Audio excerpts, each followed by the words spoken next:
Oh, well, that was quite the workout. I hope you guys got up there and did a little dancing. Well, I'll tell you what, we might as well be dancing because when Rutherford was running the show, he was dancing. he, he was partying. He was a bit of a partier. We're going to look at him. He's an interesting guy, Rutherford. He's the most interesting guy in this whole religion. The whole religion is based on Rutherford. Rutherford's it. He's the founder. We're going to look at that. So, was he a divorcee? Well, we don't really have proof on that. The long short of that one is his wife did remarry, but she lived until she was 90. So perhaps she remarried after he died. He was 72 when he died, so that could be some of it. But she left him. That we will show you. She left him once he was the president. She left. And the interesting thing, at his death, neither his ex-wife nor his son went to the funeral. Why? I don't know. I don't know. We're going to look at some of this stuff. We're going to take a close look at Rutherford. First of all, let's see who's on with us tonight. Tonight, we have music for 80s. Yeah, you know, a lot of people were disfellowshipped or wrongly approved. And here, this organization, they hide a lot. I knew so many elders that were alcoholics. It's crazy what goes on behind closed doors. One elder I knew, he was a very prominent elder. He gave talks all over the circuit, all over the district, in fact. And even at the district assembly, he was used for talks. Very good speaker, regular pioneer. His wife was a regular pioneer, no kids. And I got to know him really good because you're supposed to hang out with regular pioneers and elders, right? I did. And I got to know this guy, and I really got to know him. And then one day he had a little house, and he opened up this door and he said, "Come on down." And it was a stairway into a dirt cellar, and it was wall to wall wine. I knew he made wine. He always had some wine on the go, but I didn't know he had a hidden wine cellar. And so we sat down there and played cards until wee hours in the morning, and we kept doing that, and we just drank. And I'd have to walk home. I couldn't drive. That's my elder pioneer friend. Okay, let's move on. Now, lo and behold, we all had training from Rutherford. It all got passed down from Rutherford all the way to today. Hello, Tier 5. Nice to see you. P, happy Friday. Brandy Bear. Hi, Brandy Bear. I'm glad our show's helping you. It's helping me. It's helping me. You guys are helping me because you guys send in information. You want to know about it. This information we're covering today is because of you guys, the subscribers. Tito Morris, hello. Nice to see you. Beverly, nice to see you again. And Watch Me Tower, hello, Pete. Right? And next is, your screen's backwards. It's not right? No, it's showing up backwards. Really? Yeah. Okay, I'll do this. What if I do this?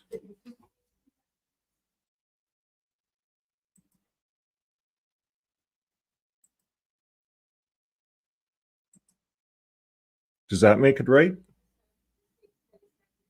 Oh, yeah. Okay, hello, the dude. Hello. And Stefan, hello.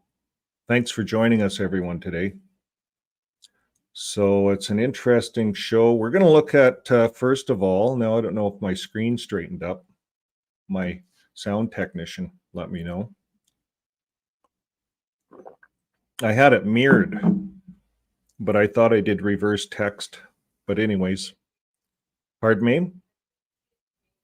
No? Interesting. Okay. We're going to move forward. We're going to add this to the stage. Okay, when you think of a leader, if you remember when you're studying kind of with the JWs, maybe that's a poor example, but when you're studying with someone and you look up to them and you think, oh, they're the greatest. I remember I was young. I was 18. I started studying, and I studied with this old guy for a while, and I really liked him. He was an older guy. The younger guys, I thought they were just like me. We fooled around a lot. I had different people that studied with me because my job, I think within my first year, the job moved me about 3 times. And they could never track. They kept tracking me down, and I'd start studying again. So yeah, I moved 3 times within the first year working for a company. And so finally I got studying with kind of a guy that was my own age. And that wasn't as good. I didn't really look up to him. He drank a lot of beer. You want to talk about alcohol? This guy drank lots of beer, like lots. Like a case was nothing. He'd pick up a case of beer and be gone. And on the weekends, they'd arrange in the summer camping trips, and everyone would go out and get drunk on these camping trips and quadding and stuff. But that's what I grew up with in this religion. But I did have one Bible study conductor at the very beginning. Yeah, I moved 3 times, 4 times in the first year. The very beginning, I had a regular pioneer, and he later went to Bethel to work in the legal department, and then he later quit. Now, I didn't know all of this until I was heavily embedded into the religion, baptized and everything. Then I found this all out. But he studied with me, and he was a straight shooter. I liked him. I looked up to him. I thought if I could be like him, and lo and behold, I am. I left. He left. They tried to make him a lawyer. Here's what happened. The JWs tried to make him a lawyer, sent him to the Canadian Bethel. And I won't tell you his name, for privacy issues, but I tried to look him up. I couldn't find him ever again, but he left the organization. I wonder if he couldn't stomach the CSA cover-ups back then. They're having to deal with it. Makes me wonder. But anyways, here's the Bible scripture we're using. This is the only one we're using today. It is from Luke 6, Luke chapter 6. And right here, Jesus says, he told them a parable. Can a blind man lead a blind man? Will they both not fall into the well or into the pit? A disciple is not above his teacher, but everyone, when he is fully trained, will be like his teacher, right? A disciple is not above his teacher, but he can become like his teacher. So the safest teacher to have is Jesus. And how do you know Jesus is your teacher? You just use the Bible tool. Anytime you have questions, this is what I do. I did this. This is how I woke up, just with this Bible tool. There's probably lots out there, but this one's just openbible.info. I just plug in my questions. We become like our leaders. That's all I plugged in. And bang, it pulled up the scripture for me. There's no secrets here, guys. I'm not really skilled at this. This tool does a lot of the work for me. So, there's a lot in here. So anyways, on the teacher one, this is the one I like, Luke 6:40. A disciple is like his teacher. So the reason I'm focusing on that scripture is because we're talking about Watchtower. And the Watchtower people of today have become like their teacher. And who's their teacher? It's not Russell. It's Rutherford. Rutherford's the religion. We're going to look at the history of this. We're going to take a brief look at it. If you guys have questions or anything, put them in the comment bar, and I'll try to find them. Yeah, he was. it's a good point here. Charles Taze Russell, he was the founder, and he was a Seventh-day Adventist. That's where he got all his training from. So these religions are all closely linked, these sects. We'll look at this. So Jehovah's Witnesses, they were a branch of the Bible students, just like B.H. has said. And they were active in a couple places, Canada, Germany, Australia. The movement split into several rival organizations after Russell's death. And you see, this is, you guys think I'm looking the wrong way here. That's why you notice that? Does it look like I'm looking the wrong way? I think so. So that's why I mirror my camera. So now I'm looking the right way. Okay, no problems. The movement split into several rival organizations after one was led by Rutherford, retaining control of the Watchtower, and the Watchtower Bible and Tract Society of Pennsylvania. So he took control of the original company. And under Rutherford's direction, the International Bible Students Association introduced significant doctrinal changes that resulted in many long-term members leaving the organization.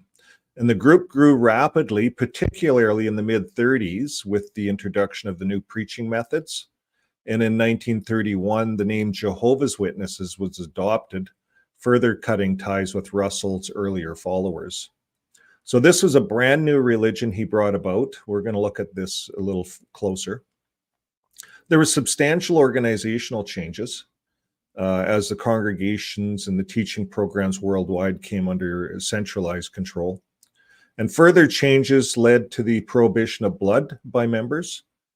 They abandoned the cross.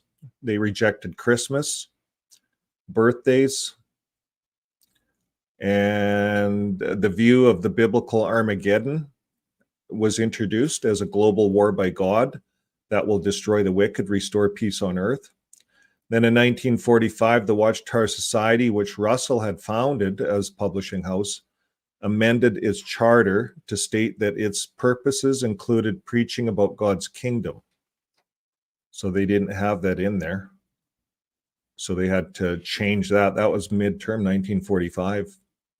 So acting as a servant and governing agency of Jehovah's Witnesses and sending out missionaries and teachers for the public worship of God and Jesus. And the denomination was banned in Canada, World War I, and in Germany, the Soviet Union, Canada, and Australia during World War II.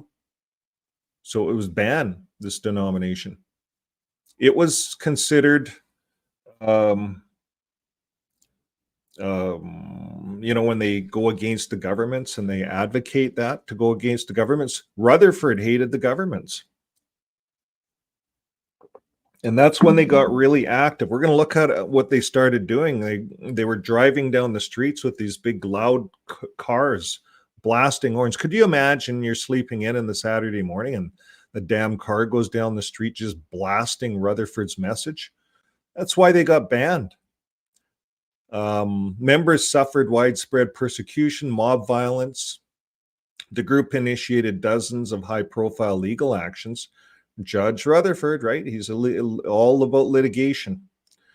And that went on to establish the rights of them to sell literature. So this was a sales organization. They went to court to establish the rights to sell literature from door to door, abstain from the flag ceremonies, and gain legal recognition as wartime conscientious objectors.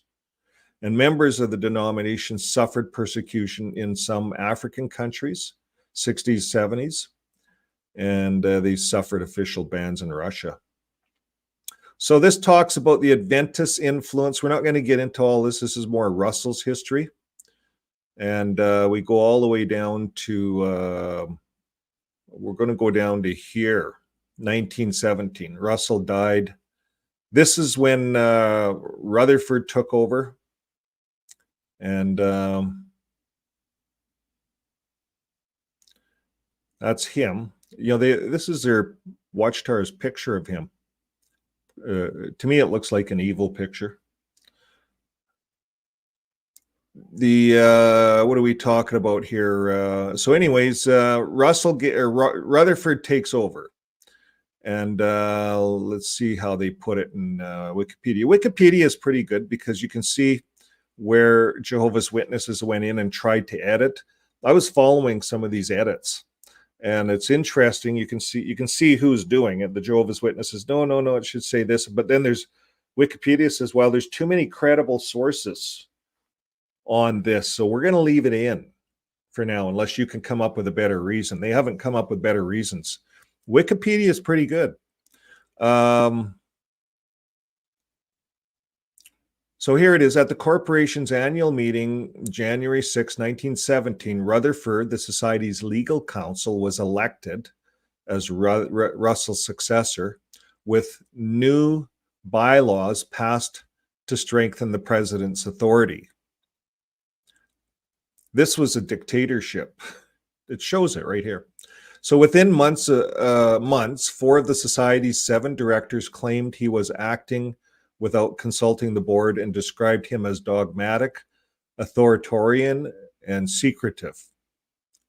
A directors' meeting in June proposed returning control of the society back to the board, and Russell left it to the board.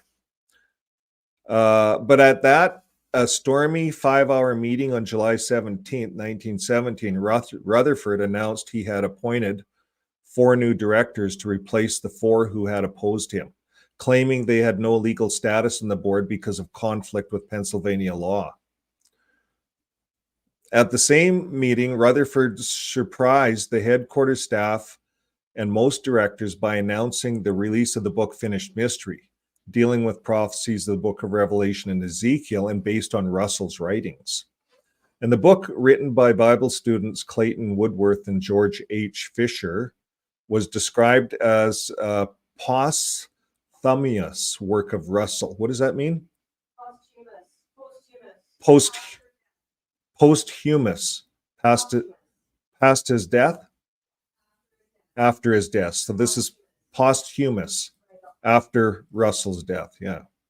So it was described as the posthumous work of Russell and the 7th volume of the Studies in the Scriptures. It was an immediate bestseller and was translated into 6 languages. Rutherford and the ousted directors published a number of newsletters through 1917 and 18, attacking each other, and some congregations split into opposing groups of those loyal either to the president or those who he expelled. So it goes on to say that Rutherford staged a purge with the Brooklyn headquarters to force out those not wholeheartedly on his side, and required those who remained to sign an oath of allegiance to him. This is a dictatorship, folks. Okay, there's an article here on that. Rogers Allen, Millions Now Living, Never Die, Study of Jehovah's Witnesses. They in them days, that's what they did. They did allegiances, oaths. When I was a JW back in the 80s, you'd raise your hand and they'd run votes that way. I don't know if they do it today. Now, I don't think any of that happens today. But anyways, Rutherford staged a purge with the Brooklyn headquarters, forced him out. He was a big guy, eh? Imagine. And he had security. I was doing a lot of other, there's a lot you can read on this. Now, he was reelected as the president in 1918 with the big majority, but by mid-1919, about 1 in 7 Bible students had left. That's a lot. Then they formed groups such as the Stand Fast Bible Students Association, Layman's Home Missionary Movement, Dawn Bible Students Association, and Pastoral Bible Institute. So that's what happened to the Jehovah's Witnesses, a whole big part of the Jehovah's Witnesses, if they want to say their religion started with Russell, well, this is where this religion went. Or this was the closing down of the religion and the starting up of new religions. That more describes what happened. They closed one down and started others up.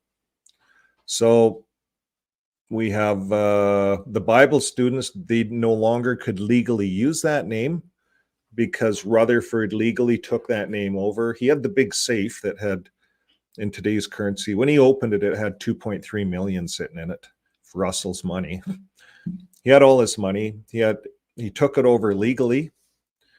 He was a lawyer. He was doing the legal work for the Watchtower. He only got baptized like a year before he was doing the legal work. It was only just a few years. If we look at his history, we'll see it here in a bit, his personal history. Now, yeah, the Bible, it all split up. So Elijah's Movement and Eagle Society was another one. Subscriptions to the Watchtower also fell from 45,000 to fewer than 3,000. So that's a big drop. I was reading, I don't know if we'll cover it here today, but during the memorial of that time, it went from 80,000 to 17,000. It really dropped. Rutherford introduced a vast advertising campaign to expose the unrighteous of religions and their alliance with beastly governments. That's the word it's using, beastly. It's using the word beastly governments. Expanding on claims in the finished mystery that patriotism was akin to murder. The campaign provoked anger. There you go. This is remember the scripture we started with, you become like your teacher. So the campaign provoked anger. Oh, I don't know why it does that every time I touch it. Yeah, the campaign exposed the unrighteous with beastly governments, expanding on his claim in the mystery. And the campaign provoked anger among the clergy and the governments in North America and Europe, where Bible students began to be arrested, mobbed, and tarred and feathered. The finished mystery was banned by the Canadian government for what a Winnipeg newspaper described as seditious and anti-war statements. On February 24th in Los Angeles, Rutherford gave the first of his talk series, Millions Now Living May Never Die. And the title of the talk was changed 5 weeks later to Millions Now Living Will Never Die. So he said, millions now living may never die. You see, the word was may.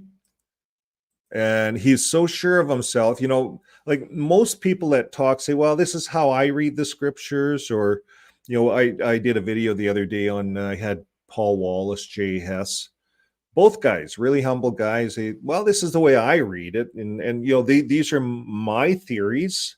I think Paul Wallace puts it that way. Jay Hess says, well, this is traditionally how a lot of scholars look at it, but I'm kind of over here, but this is how I read it. This is why I read it. You see, that's the humble way of reading the scriptures, right?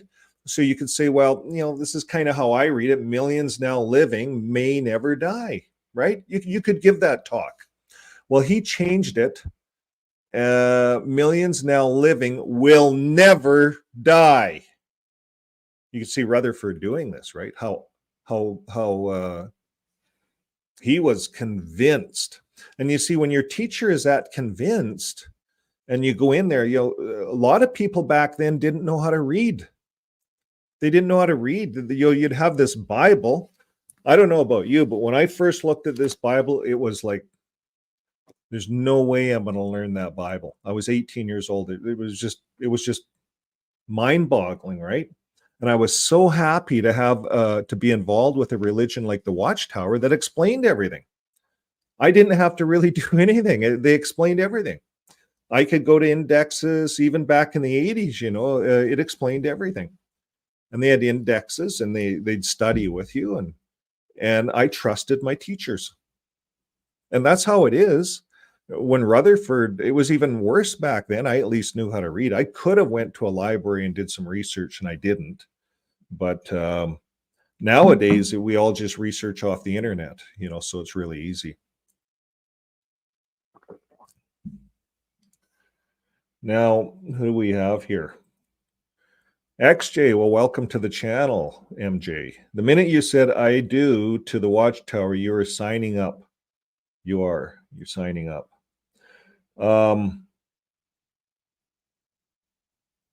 Yeah. So here's a good comment. Russell may have been a loony, but he had a heart for truth, and a lot of people respected Russell. He had some weird beliefs. That's another video, Russell. Okay, let's carry on. This is going to get long, so I want to get through this. But it's interesting to get this other side of it, and how he did things. Wikipedia does a good job, like I say, but not everyone wants to read all the fine print. Now, here's what he did with that millions now living will never die. This was an attack on the clergy, describing them as the most represent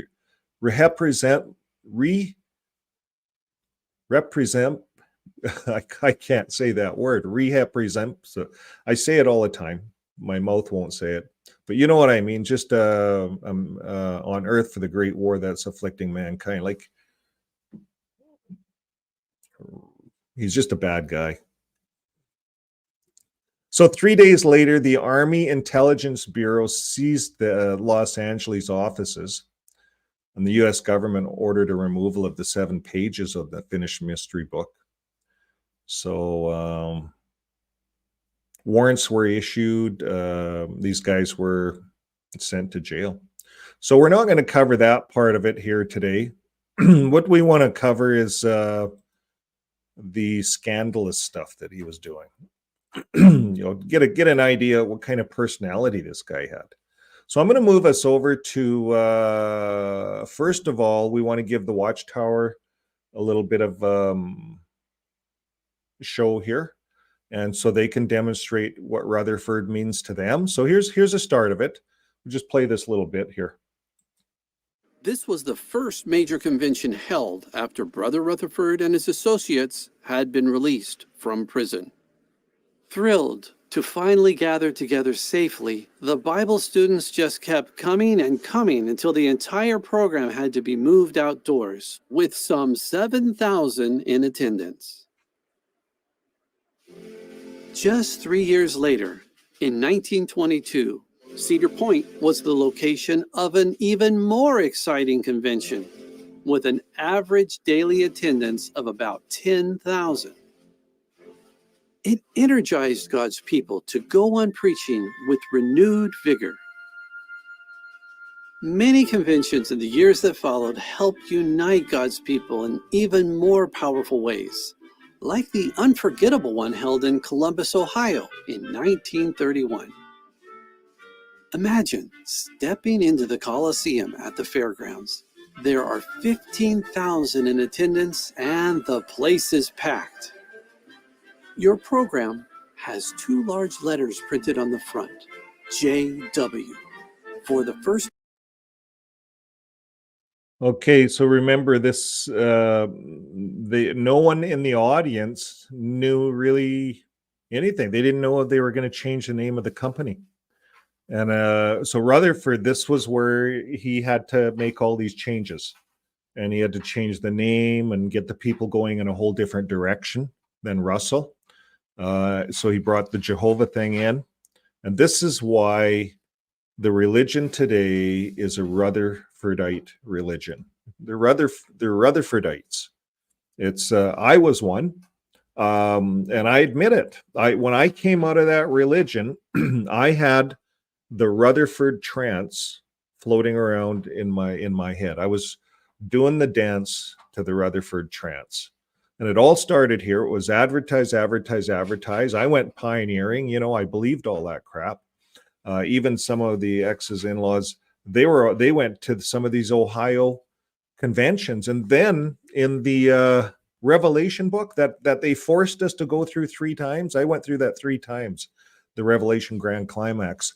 And all through the trumpets in there, when in Revelation, each trumpet equals one of these Ohio assemblies. So the modern day Jehovah's Witnesses put Rutherford up on high.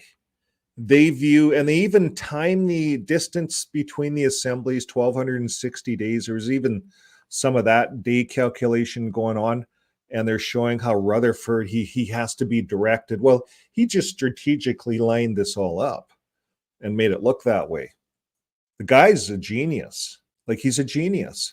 Half these people probably couldn't read, and they just went along with the program. Lots of people learned to read with the Watchtower. Like, it's helped lots of people in ways like that. But wow, does that indoctrination get in there deep?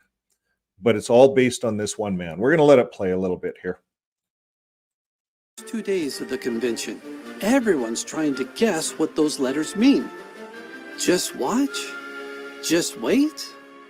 Finally, Brother Rutherford steps on stage.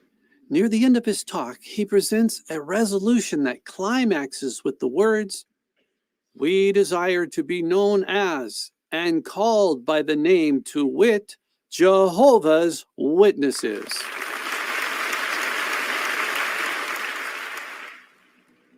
In the 1940s, World War II had left many countries devastated and divided. But Jehovah's Witnesses were growing in number and in unity. In 1946, they gathered in Cleveland, Ohio for the Glad Nations Theocratic Assembly, and the name couldn't have been more appropriate. It was a true international convention with 55,000 delegates from 33 different nations. Some even camped in tents and trailers to be there. Tent cities were a common sight during big conventions of this era.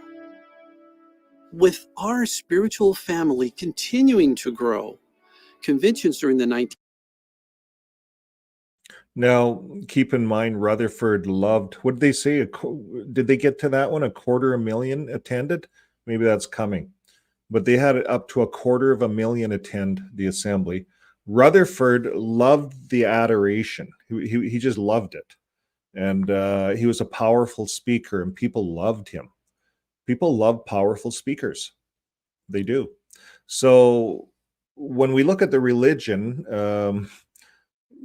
the religion kind of attracted those types of people after that.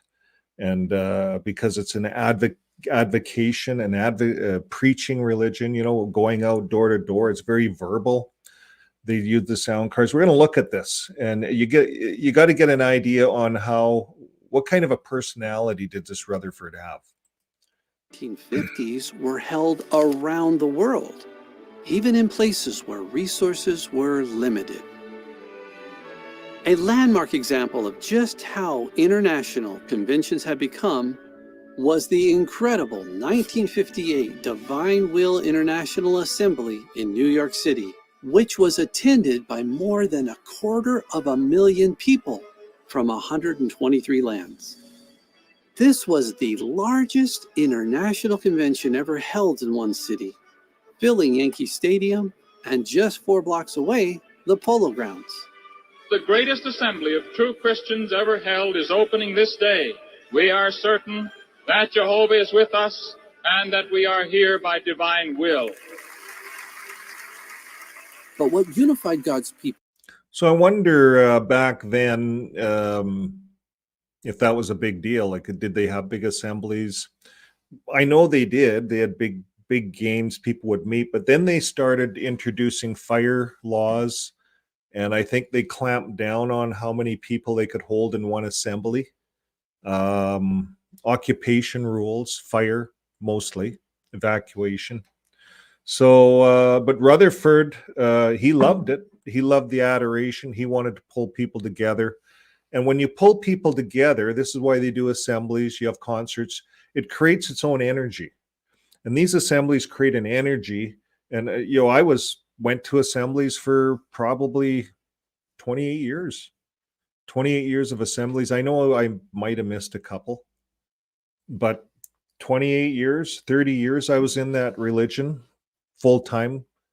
You don't miss an assembly. An assembly is just like, you just don't miss it. And for us, it was great expense to drive to these assemblies. You know, but you do that. You see, the Rutherford trance is so strong. And when you get this in, it doesn't matter what the ideologies are. It's just the energy. And we take on the energy of the teacher. You see how that scripture in Luke really sets forth. We take on that energy. And so coming out of the religion, we have to get rid of that energy. We have to get rid of this Rutherford energy. We're going to see a little bit more what this energy is like. At conventions like this one wasn't simply gathering together in large numbers. It was the spiritual content, riveting talks, practical symposiums, new releases, and starting in the 1960s, Bible dramas on. So Rutherford, I think we'll get a count on it today with some of the readings, but he wrote something like 37 books. They call it the Rainbow of Books. He got rid of all of Russell's books, all of Russell's ideologies. Russell had some weird pyramid ideas and stuff like that too. But he brought in a brand new religion. You know, no birthdays, no Christmases. Like, it was a brand new religion, and people lapped it up. People bought it up like he was God's angel. So we want to look at that. Was he God's angel? So let's just carry on. This is just about done. I'll fast forward it here. Stage in full costume. At hand. Yeah, this is just all their 17,000, unifying them to Korea. Okay, so we're going to move on out of here. And the next part that we have is here. Here's our modern day. This is the history video, by the way. You can get it right out of the Watchtower Library. That's where we're playing this out of today. You can download some of this stuff. I think I have it downloaded. But here's our favorite player, David Splane, who is a Rutherfordite. These guys in the governing body today, they're all Rutherfordites. Look at them. They talk like him. They act like him. They drink alcohol like, oh, we didn't get into the alcohol yet. That's coming. They all drink alcohol. They emulate their teacher, Rutherford. It's obvious that Jehovah had already chosen this organization to get his work done. There were enough honest-hearted men, hungering for the truth, desirous of doing the will of God, to prevent the organization from collapsing. Rather than giving in to disappointment over what did not happen in 1914, the Bible students kept their minds open to the significance of what had taken place.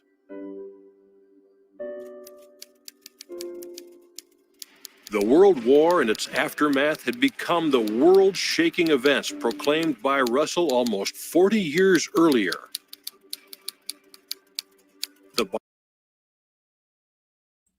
The problem I have with any Watchtower history movies, the stuff that they pitch to us, they pitch Russell as this kind of a hero. He's the protagonist here, and he's up against the world, and Jehovah's working through him somehow. They're still using that. But yet, when we look at the history, Rutherford threw it all out. Rutherford didn't like Russell, didn't like his beard, didn't like his tobacco, smoke, didn't like any of that stuff.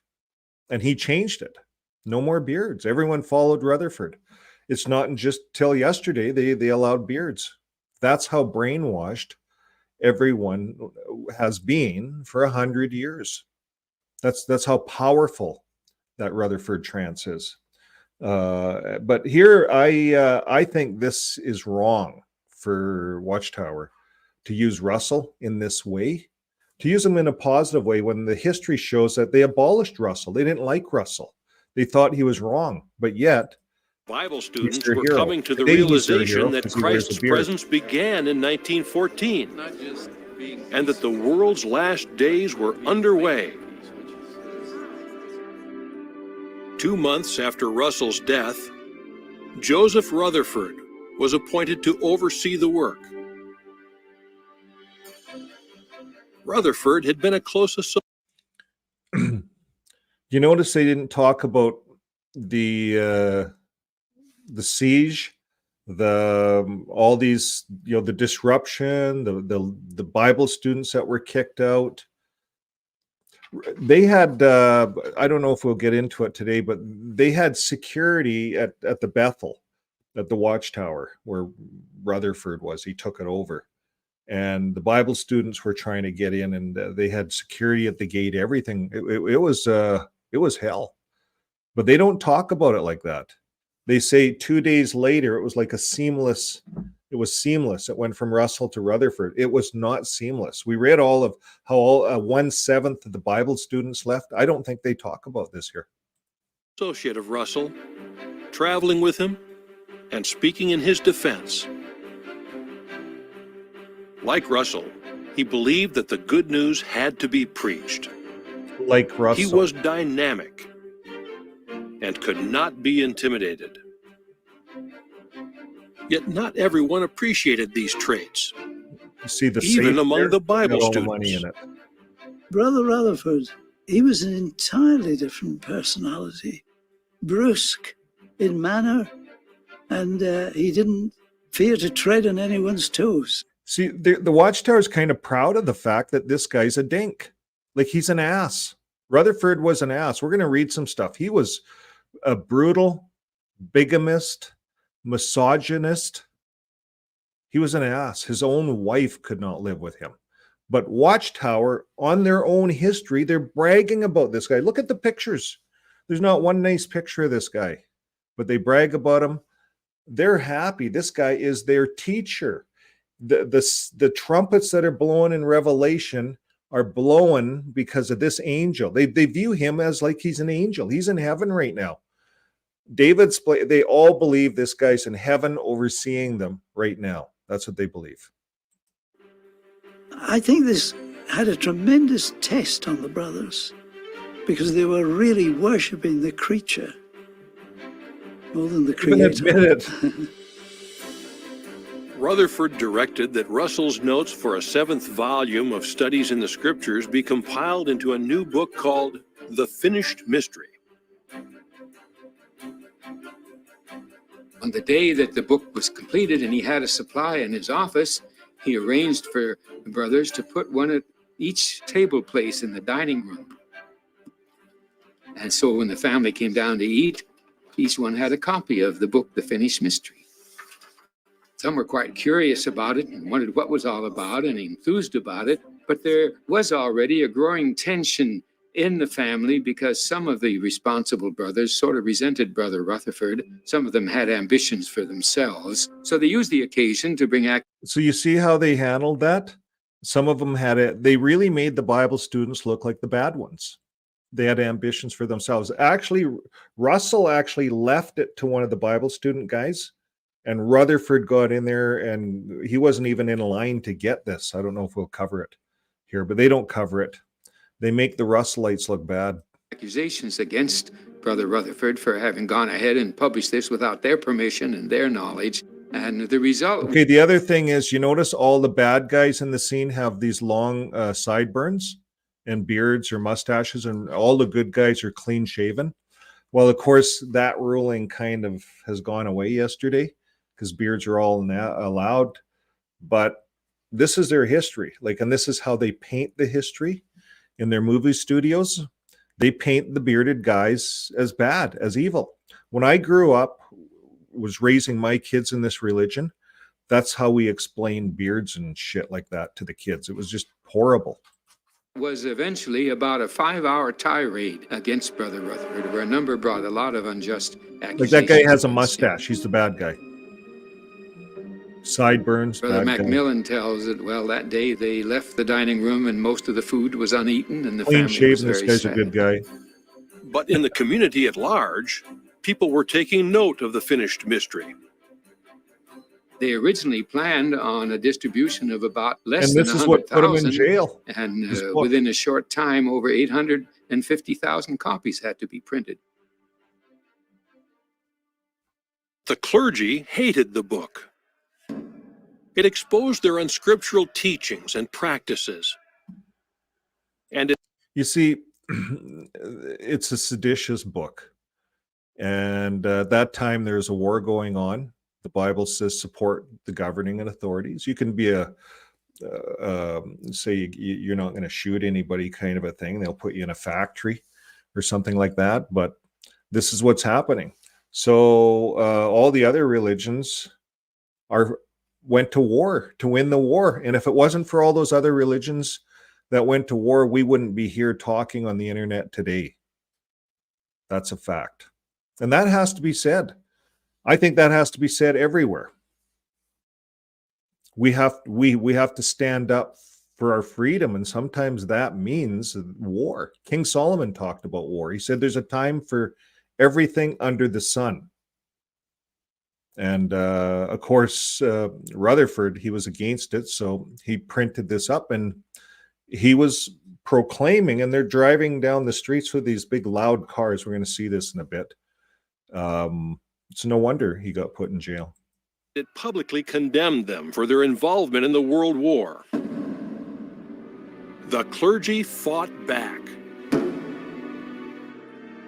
Using the heightened patriotism of wartime to their advantage, they falsely accused the Bible students of sedition, espionage, and treason. And they urged the U.S. government to halt their work. So in Canada here, they banned them. You've seen one of the newspapers. And yeah, they were urged to halt their work.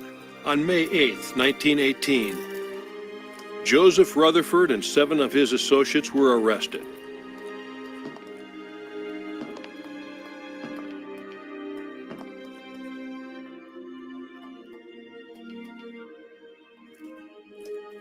Remember, this is all Watchtower movie theater On June stuff. 20th, they were convicted on 4 counts of sedition.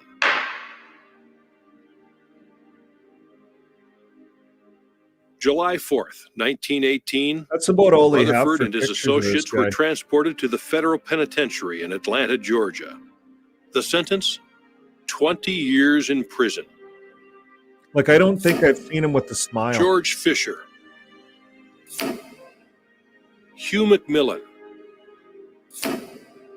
Robert Martin,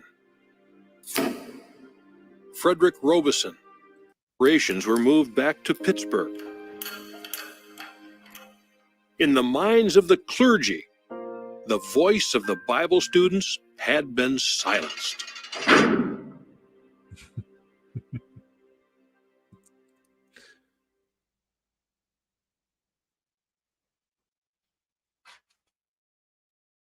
So then he comes up with an advertising campaign. Now, On March they get a petition going. The war is over, so a lot of the restrictions are let loose.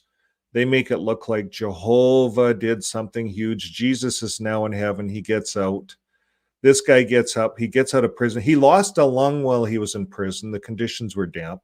He's pissed off. He's mad at the governments. Just about died in prison. Remember, that's back in Second World War. So he gets out, he gets back up here, and he's gonna change the world. Okay. This video, I think we're gonna just hear On him the cover. speak. This is again speaking on Isaiah 43:10, let their light J.F. shine Rutherford video, their presented history. a resolution.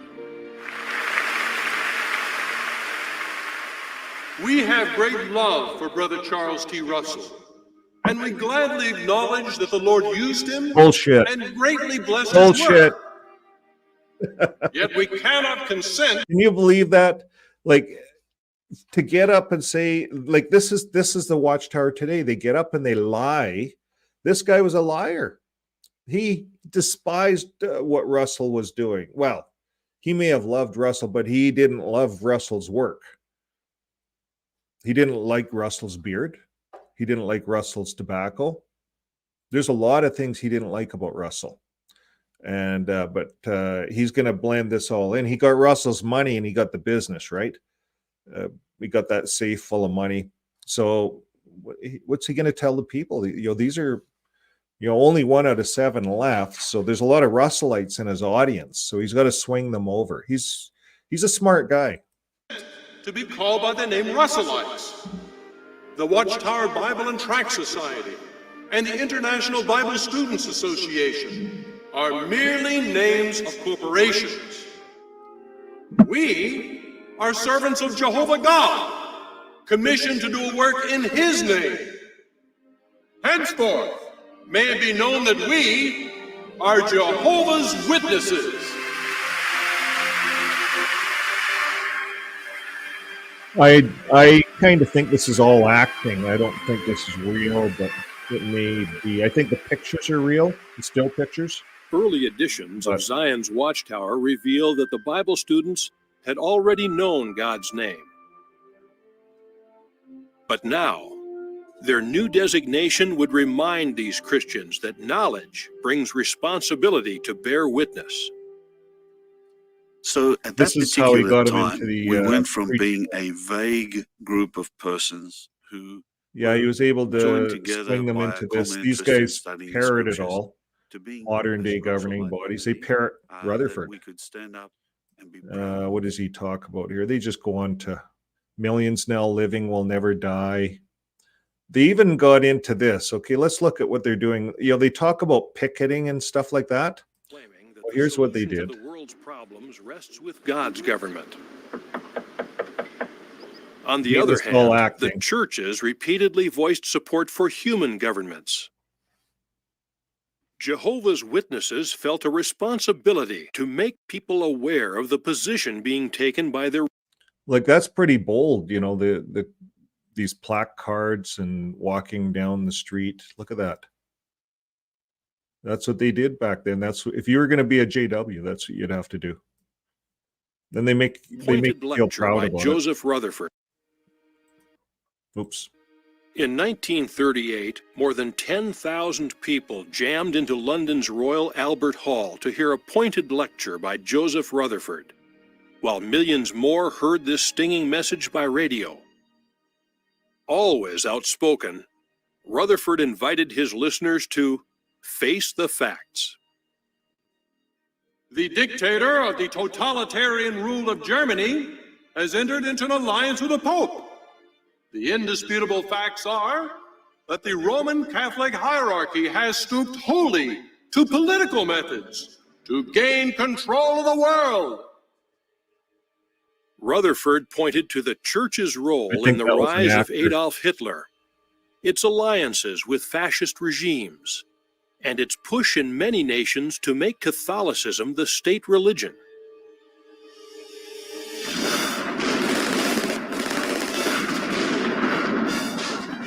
Now they dramatize it. I don't know if this video gets into that declaration he made in Germany. He made all the witnesses hand out this piece of paper. And there's a whole nother, I think we've ran that a couple of times, where in Germany, he kind of brought this upon the people. He's over in the US getting them to do this. I think he did go to Germany once too and give a talk about this. And they all went door to door there. And that's what got the Nazis going against him. And he, in this thing, he wanted to be like them, because we're against governments. We're kind of like you, the Nazi. There's a whole article on that. And he could have avoided all that martyring of people in that war. So I don't think it gets into that. This is just going to get into all his wonderful stuff, how they worship Rutherford and how he grew the organization, got it going. Do they show his Cadillac? We're going to talk about that. I think this is Knorr now. So this is just some of the history. So that's about it on the movies, the JW movies. We're going to move forward into the personal life of Joseph Rutherford, the librarian. This is some information. And there's a lot of information out there on this. just pull that up a little closer. There. A.K. Judge Rutherford. Second president. This will get into a little bit of history. This is the Beth Serum. It was built in San Diego, California in 1929. Rutherford died at the property in 1942. He died, he was about 72. He had colon cancer. Rutherford married Mary Malcolm Fetzer of Boonville, Missouri on December 31st, 1891. So he didn't meet her as a sister. They joined the Watchtower together, I guess.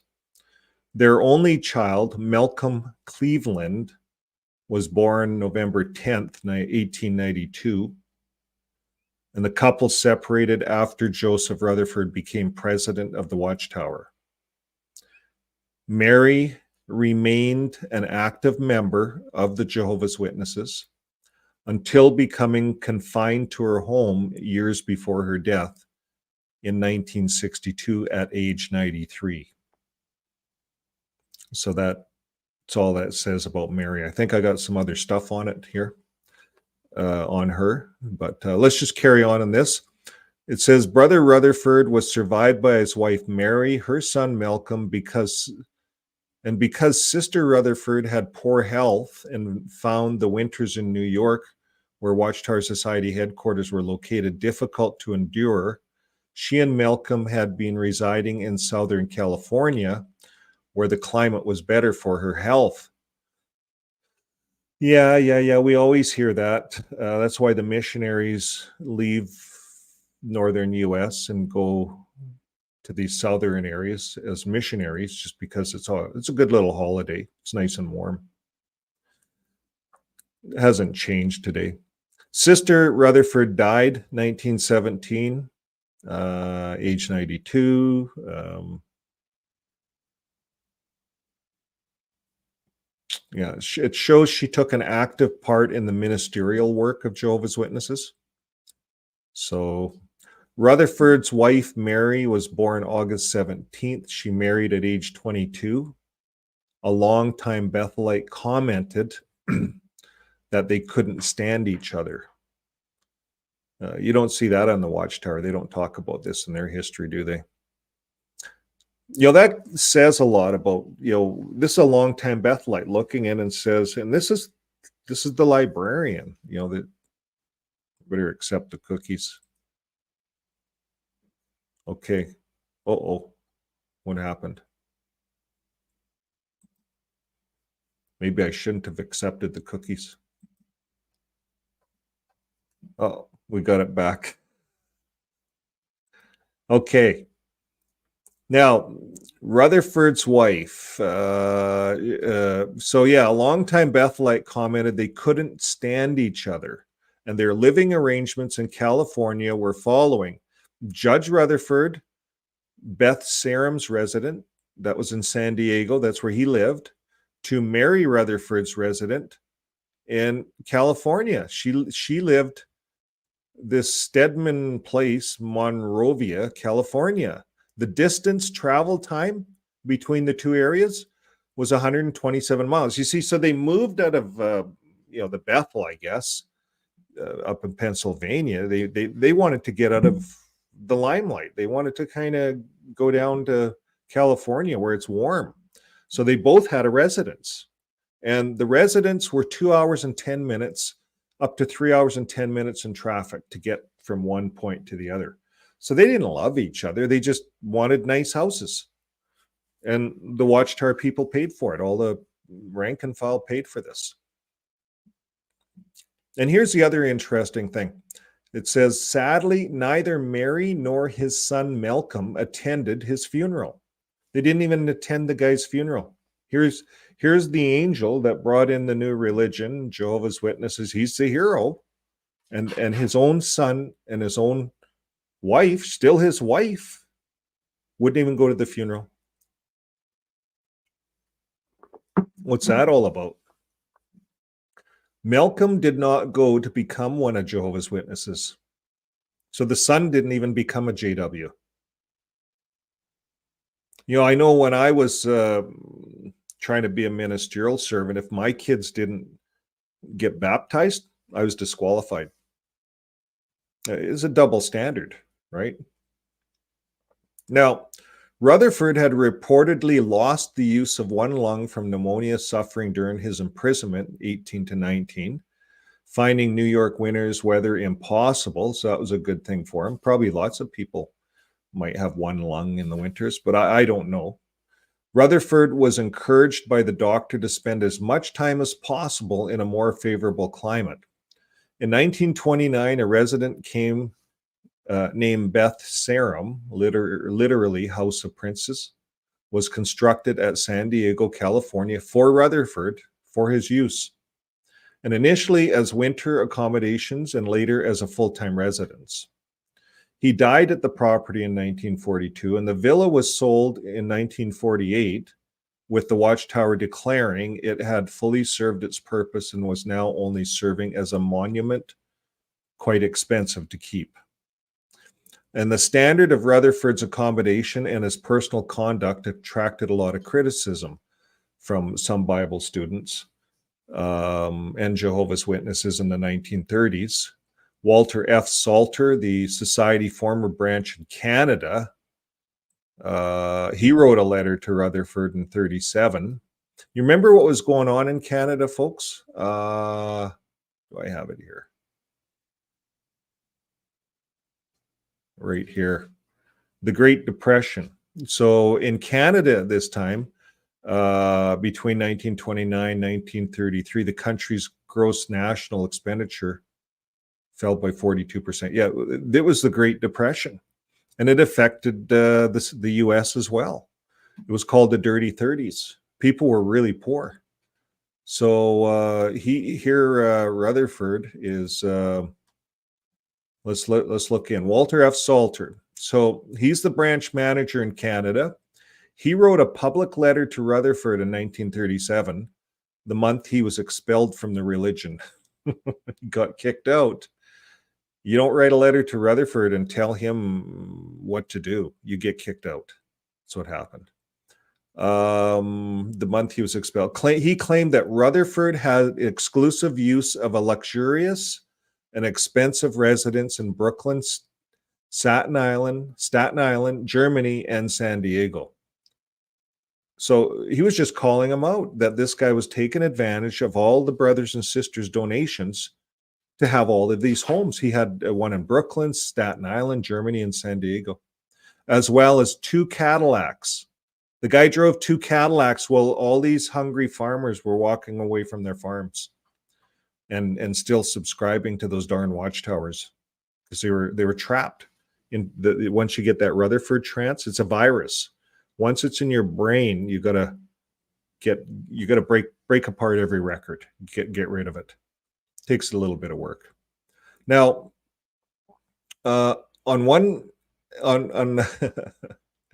okay, he had 2 Cadillacs, right? And alleged that on more than one occasion he had purchased for Rutherford. This is all documented, folks. You can look at this. I'm going to link these articles in this video. Anybody can do the research. He was alleged on more than one occasion he had purchased for Rutherford cases of whiskey, brandy, beer, and other liquors, and go from drink to drink. In July 1939, Olin R. Moyle, and he's a legal counsel for the society, so their own lawyer, right? He wrote an open letter of resignation to the president in which he complained about behavior of some members of the Watchtower Society, including Rutherford himself, that he considered excessive and inappropriate. And Moyle mentioned California when discussing the differences between the accommodations furnished to you and your personal attendance compared with those furnished to some of your brethren. So he had just luxurious everything, Rutherford. And yet in Bethel, they just had probably wooden chairs or something. Well, Moyle also accused Rutherford of unkind treatment of the staff, outbursts of anger, discrimination, and vulgar language. and he condemned his allowing the glorification of alcohol. So at Bethel, he was allowing this alcohol at Bethel. So if you've seen some of my older stuff, I did this research a way back when I started to wake up, and I did a couple poems on this, and I kind of showed the Rutherford trance makes everyone dance to his own tune, causing spiritual ruin. So maybe I'll link one of those at the end. But anyways, this guy's a character. He had a party going on down in San Diego. He's been caught for a while. Like, it's just, most Jehovah's Witnesses won't want to look at this stuff. They just look at what J.W. Org puts out and they believe it.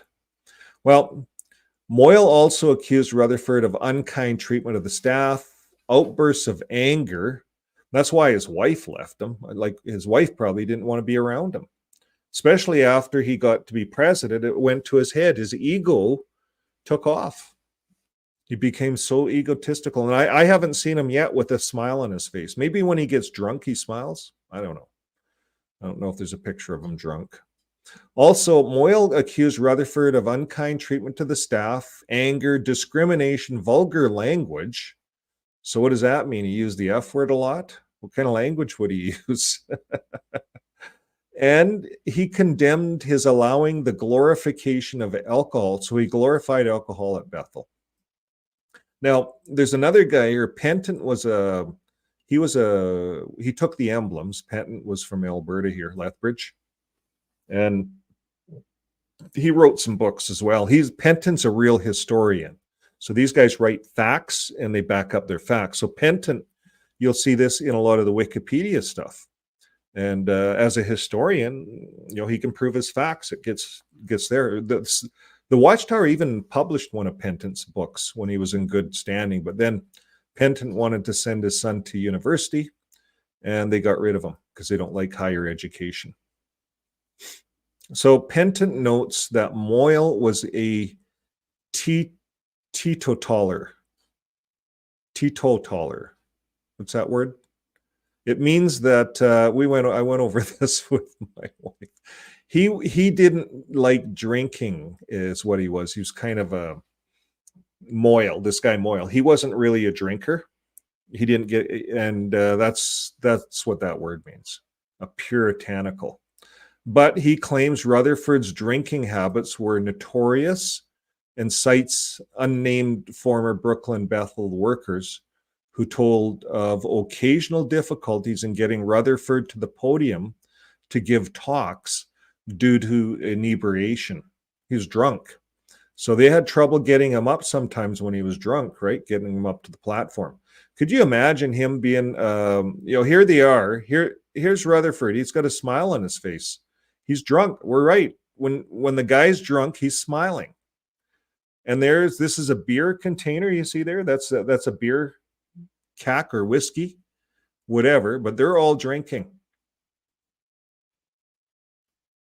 Yeah. And here's your links. These 217s. There's links all the way through here. So, anyways, we'll carry on. Death and burial. About the age 70, Rutherford. He underwent medical treatments for cancer of the colon, and he had an operation on November 5th, 1941, 2 months before his death. Okay, so the Watchtower said announcement at Rutherford's death. It was at noontime. They assembled for lunch. The announcement was brief. There were no speeches. No one took the day off to mourn. Rather, we went back to the factory and worked harder than ever. Ruther's burial was delayed for 3.5 months due to legal proceedings from his desire. He wanted to be buried at Beth Sarum, and that's not a burial ground. That's a residence. Could you imagine everyone in California say, okay, I want to be buried in my backyard? Like, it just doesn't make sense. Who wants to buy the damn place if Rutherford's dead body's in the backyard? And then they sold it, I don't know if he did get buried there, but some say he secretly got buried there. I'm not going to cover all this stuff. There's lots of stuff on him. Okay, speculation that Rutherford was secretly buried at Beth Sarum has been called private rumor and frequently disproven and myth. The May 4th issue of the Time magazine noted Rutherford's burial at Roseville, New York on Staten Island, a private burial plot for Watchtower Branch volunteers. So, anyways, he tried to get buried in his backyard, California. Rutherford census relating for Rutherford, Mary's father, John Fetzer, 55. It's listed in this research. Meanwhile, there's a listing for Rutherford, age 11. Looks like Rutherford grew up in a big family. And his father is listed as James Rutherford, age 43, whose occupation was listed as a farmer. So James Rutherford was born in Michener, Tennessee. Joseph's mother was named Lenora Rutherford. She was 37, born in Tennessee. They had 7 children. The oldest was Virginia, and she was a school teacher, Virginia. And the next 2 oldest children were also girls, Anna and Selena. Does it sound like Rutherfords were trying hard to have a son? So the next oldest children were William, age 15, and Florence, age 13. Then finally we come to Joseph, age 11, but he wasn't the youngest child. Well, for much of his young life he was. But the Rutherfords had one last son, Berkey, whose age was 4 at the time of the census, and no other occupation was given for the children, except for William. Works in the farm. So what else happened here? That's it. Mary, she's living in Boonville, Cooper, Missouri. And she was raised there. It looks like it might be more accurate to say Mary was born in Cooper County. And the 1870 census also states that Mary was married to a physician named John Fetzer, who was born in Wittenberg. 1870 states that she was married to a physician. So that's interesting. So it looks like Mary was married maybe before she married Rutherford. She had a previous marriage. John Fetzer appears to have been somewhat wealthy. The value of his real estate was $15,000, and the value of his personal estate was $300. That was back in 1870. So Mary Rutherford also appears to have had several siblings, such as Anna, a brother and a sister, and a brother. And little Mary would have been an infant at the time of this census, so she wasn't counted. Interesting. Just a little bit of other stuff on the family. Okay, we're going to move forward. Joseph Franklin, Judge Rutherford. Was he a judge? Anybody know? Well, he wasn't a judge. I think we covered a lot of this, the National Stenographer, early life. He was, here, let's read this portion. Rutherford developed an interest in law from the age of 16. And although his father discouraged this interest, he allowed Rutherford to go to college under the condition that he pay for a laborer to take his place at the farm, at the family farm. So Rutherford, he was a smart guy. He took out a loan and helped to pay for his law studies. And here's what he did, folks. This is where the JW's door-to-door stuff comes in. By working as a door-to-door encyclopedia salesman and a court stenographer. That's what he was. So he was a door-to-door encyclopedia salesman, and he was good at it. And you remember in them days, they didn't have internet. That was, if you had books, that was like to have encyclopedias. You know, back in the 80s, when I was raising a family, they didn't have internet. They didn't have cell phone. I bought a set of encyclopedias from a door-to-door salesperson, and I paid monthly for it. And they had monthly programs on, they later swung this over to selling the Watchtower and the Awake magazines. Rutherford is brilliant. He took his experience, door-to-door encyclopedia salesman, and he spread it all over the world. This is how it gets into a person's mind. So this just shows the personal life, this home here. There's a whole little thing on this here. We'll look at it. We're not going to look at it today. But on his law career, Rutherford spent 2 years as a judge intern. He became an official court reporter at age 20, and he was admitted to the Missouri bar in 1892 at the age 22. And he became a trial lawyer for a law firm and later served 4 years in Boonville as a public prosecutor. He campaigned briefly for the Democratic presidential candidates. So he did campaign, like he was into politics. And that was in 1892. He was doing this at the same time Russell was starting his religion. He didn't know Russell yet. He was appointed a special judge in the 8th Judicial Circuit, sitting as a substitute judge at least once when a regular judge was unable to hold court. So that's it.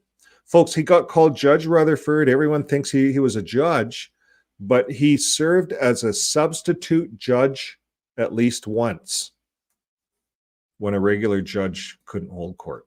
And as a result of this appointment, he became known as Judge Rutherford. He was admitted to New York Bar in 1909 and admitted to practice before the Supreme Court of the United States the same year. And Rutherford filled in for a judge a total of 4 days. That's it.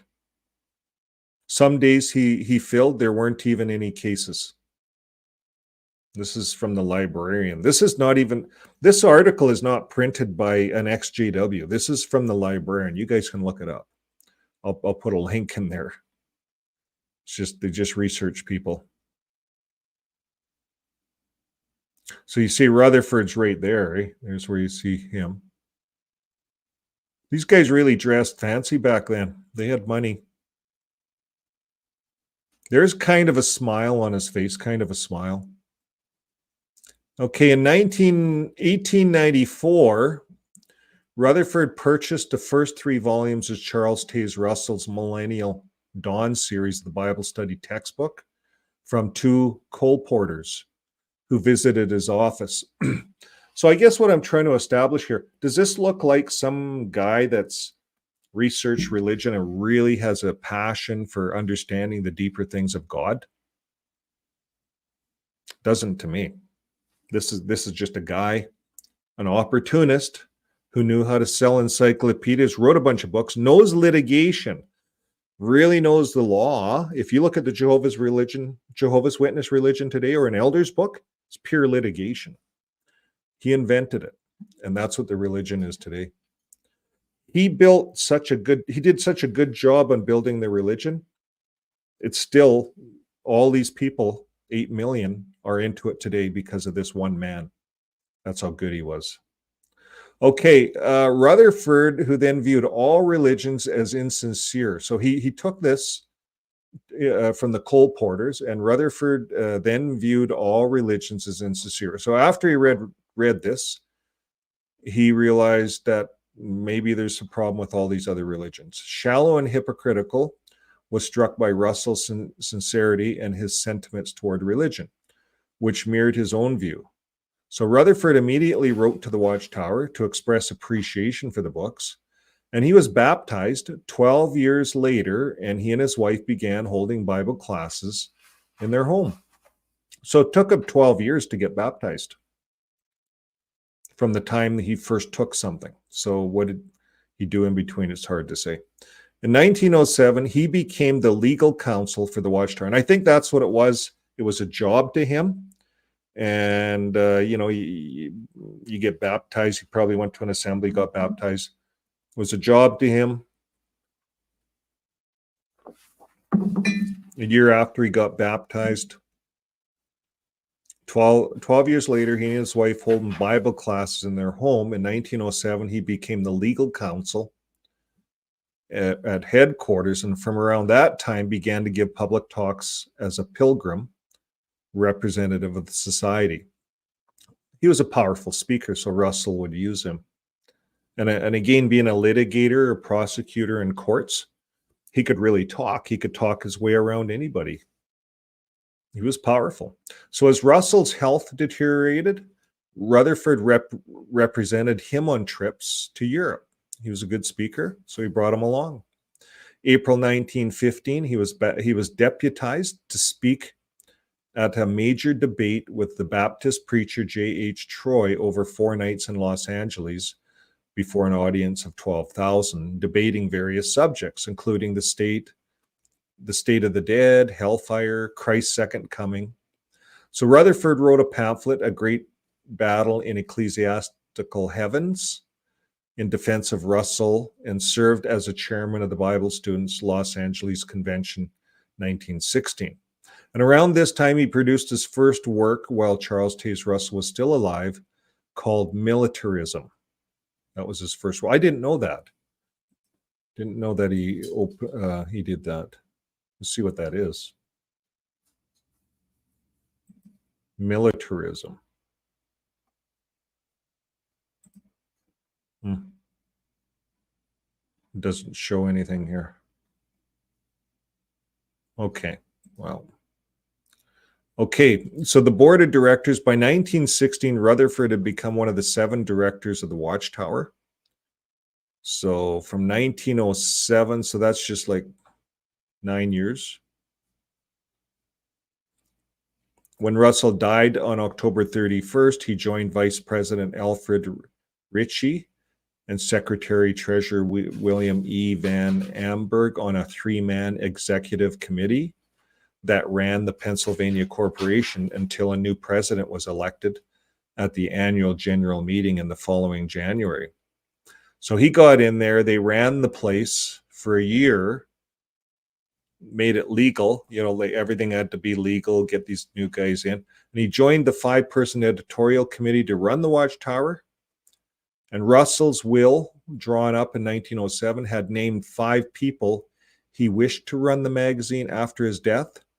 Rutherford appeared only on a second list of 5 alternative members to fill any vacancies that arose. So you see, Rutherford was not even on the primary list to run the organization that was in Russell's will. So how in the heck did he take over this religion? This is a newspaper article. It says, Judge Rutherford, leader of Jehovah's Witnesses, got his start, formed a group at Boonville associated with witnesses. It just shows how he took over this religion. And even here, he objects to being called the sex leader. He objects to that. They called it a sect. It was still a sect. It just shows the history. This is all history, important for everyone to look at. So the Bible students who served as an aide to the executive committee later wrote that tension at the Watchtower headquarters mounted as the days for election of the society officers approached. And he wrote a few ambitious ones at the headquarters were holding caucuses here and there, doing a little electioneering to get their men in. So they were kind of running a competitive election within the Watchtower.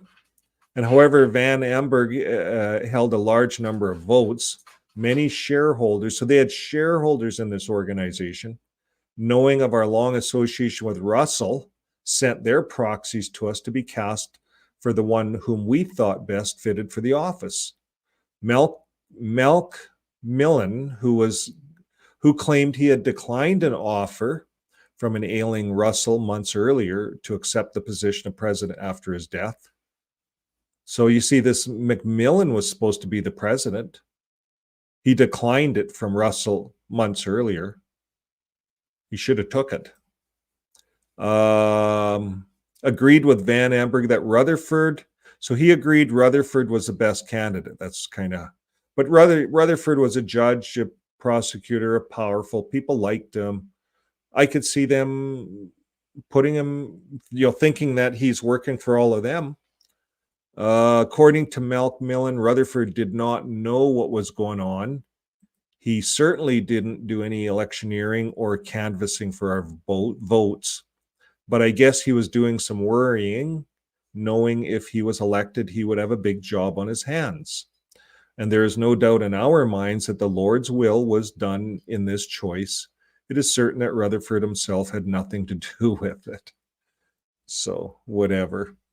Now, that's what people like to think, that it's the Lord's will.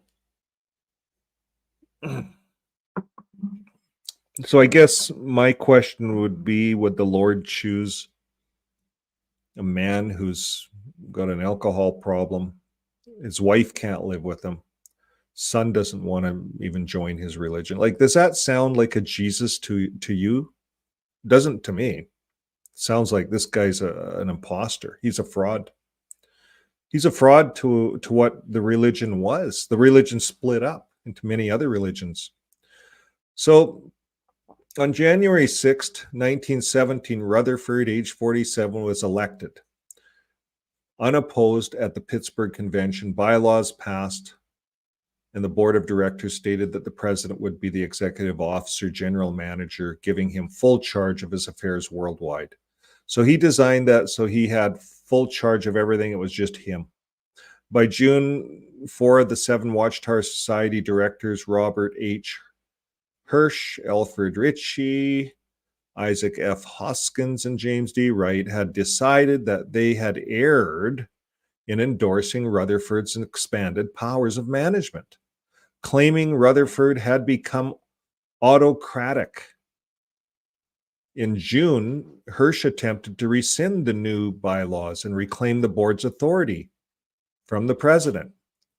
Rutherford later claimed he had by then detected a conspiracy among the directors to seize control of the society. In July, Rutherford gained a legal opinion from a Philadelphia corporation lawyer that none of his opposers were legally directors of the society. So the Watchtower Society's official 1959 account of its history claimed the legal advice given to the ousted directors confirmed that given to Rutherford. However, the pamphlets produced by the expelled board members at the time indicated that their legal advice, acquired from several attorneys, disagreed with Rutherford's. On July 12th, Rutherford filled what he claimed were 4 vacancies in the board, appointing Macmillan and the Pennsylvania Bible students, Bill Bonnet and George Fisher, as directors. And between August and November, the society had 4 ousted directors published a series of pamphlets, with each side accusing the others of ambitious and reckless behavior. So that's what they were published. There was a war going on between these two groups back then. The Watchtower doesn't talk about any of this. What did they say in their video? Oh yeah, Russell died, and a couple of days later, Rutherford took over. They make it look seamless. It was not seamless. This was a mess. It was amazing that they came out of this with a religion. Okay. The former directors also claimed Rutherford required all headquarters workers to sign a petition. Get this, they had to sign allegiance over to Rutherford, supporting him and threatened dismissal for any who refused to sign. So if you don't sign your allegiance over to Rutherford, you're out of here. Get out. That's what this religion was, folks. This was a dictatorship religion. And it is today. If you don't sign your allegiance over to the governing body, get out. That's the religion today. They emulate their teacher. Remember we read that scripture at the beginning in Luke? The former directors left Brooklyn headquarters August 8th and January 5th, 1918. Shareholders returned Rutherford to office. The controversy fractured the Bible student movement. and some congregations split into opposing groups, loyal either to Rutherford or to those he had expelled. By the mid-1919, about 1 in 7 Bible students had chosen to leave rather than accept his leadership. And over the following decade, they helped form other groups, including Stand Fast Movement, Layman's Home Ministry, Missionary Movement, the Dawn Bible Students Association, the Pastoral Bible Institute, the Elijah Voice Movement, the Concordant Publishing Concern, and the Eagle Society. So I don't know, folks, if any of those are running today. You guys might know. I didn't do the research on that. But that kind of, I think, brings an end to, well, there's quite a bit on this guy. Talks about his administration change. So we're not going to get into all of this. How far? Oh, yeah, I wanted to cover this part. Oh, thank you. Okay, his Cadillac. We covered a little bit of that, but this guy drove a Cadillac. I also have some stuff here on his girlfriends. We got to cover his girlfriends. Okay, we might come back here. I want to go over to his girlfriends, his personal life.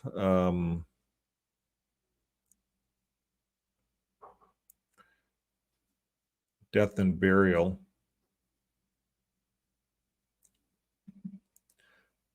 The standard of Rutherford's accommodations and his personal conduct attracted criticism from some Bible students and Jehovah's Witnesses in the 30s. And we talked about that, where he was called out by the Canadian Bethel. They called him out, and then he got terminated for calling him out. The Great Depression, we're just going to go on. Rutherford, Berta and Bonnie, the story of Berta and Bonnie. Have you guys heard that one? Well, he was separated from his wife, Rutherford. So let's look at this story. Rutherford's exposed story of Berta and Bonnie. Okay. Let's see how much of this we want to cover. This is actually a good article. I'm going to pin this one too. This is a good article. Okay. The most significant discovery is that Bonnie Boyd's age varied widely and madly different. She was mentioned, especially immigration customs record. Okay, so we're going to go up, read this story. It's a little bit of a story here. Yeah,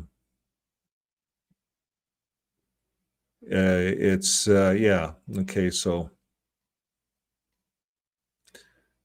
in September, this article, yeah, this just shows where this article, how it got here. Okay. Bird appeal. So let's start here. A JWD poster named Iark is the nephew of a woman named Berta Peel, who was a close associate of Judge Rutherford. Let me see if I can blow this up for you.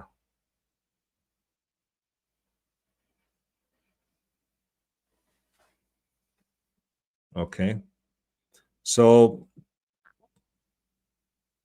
Berta told relatives that he was like a husband to me in every way. Unverified but Lark's wife also testifies to this. Rutherford was married, had a son, but was separated from his wife, and this is verified by public records. We viewed some of that, read some of that. Lark reveals that Berta herself abandoned her husband of 15 years to go to Bethel in 1938. Her husband, Alfred Peel, a resident of Ohio, filed for divorce on the grounds of abandonment, which was granted in 1940. Berta's marriage to Alfred is verified with public records as well.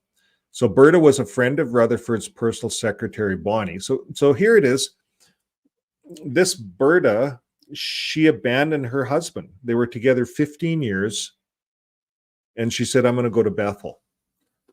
And so he went and looked and tried to get her to come back. And he finally got a divorce because it looked like she was having an affair, but he got a divorce. So Berta was a friend of Rutherford's personal secretary, Bonnie Boyd, and who traveled with Bonnie and Rutherford to Europe. So she she was a friend of his personal secretary, and they traveled together. She was quite pretty, verified with actual ship records. Unlikely nearly everyone else who came to Bethel, Berta started at the top. Berta lived thereafter with Rutherford as his personal dietitian, despite not having any training in nutrition.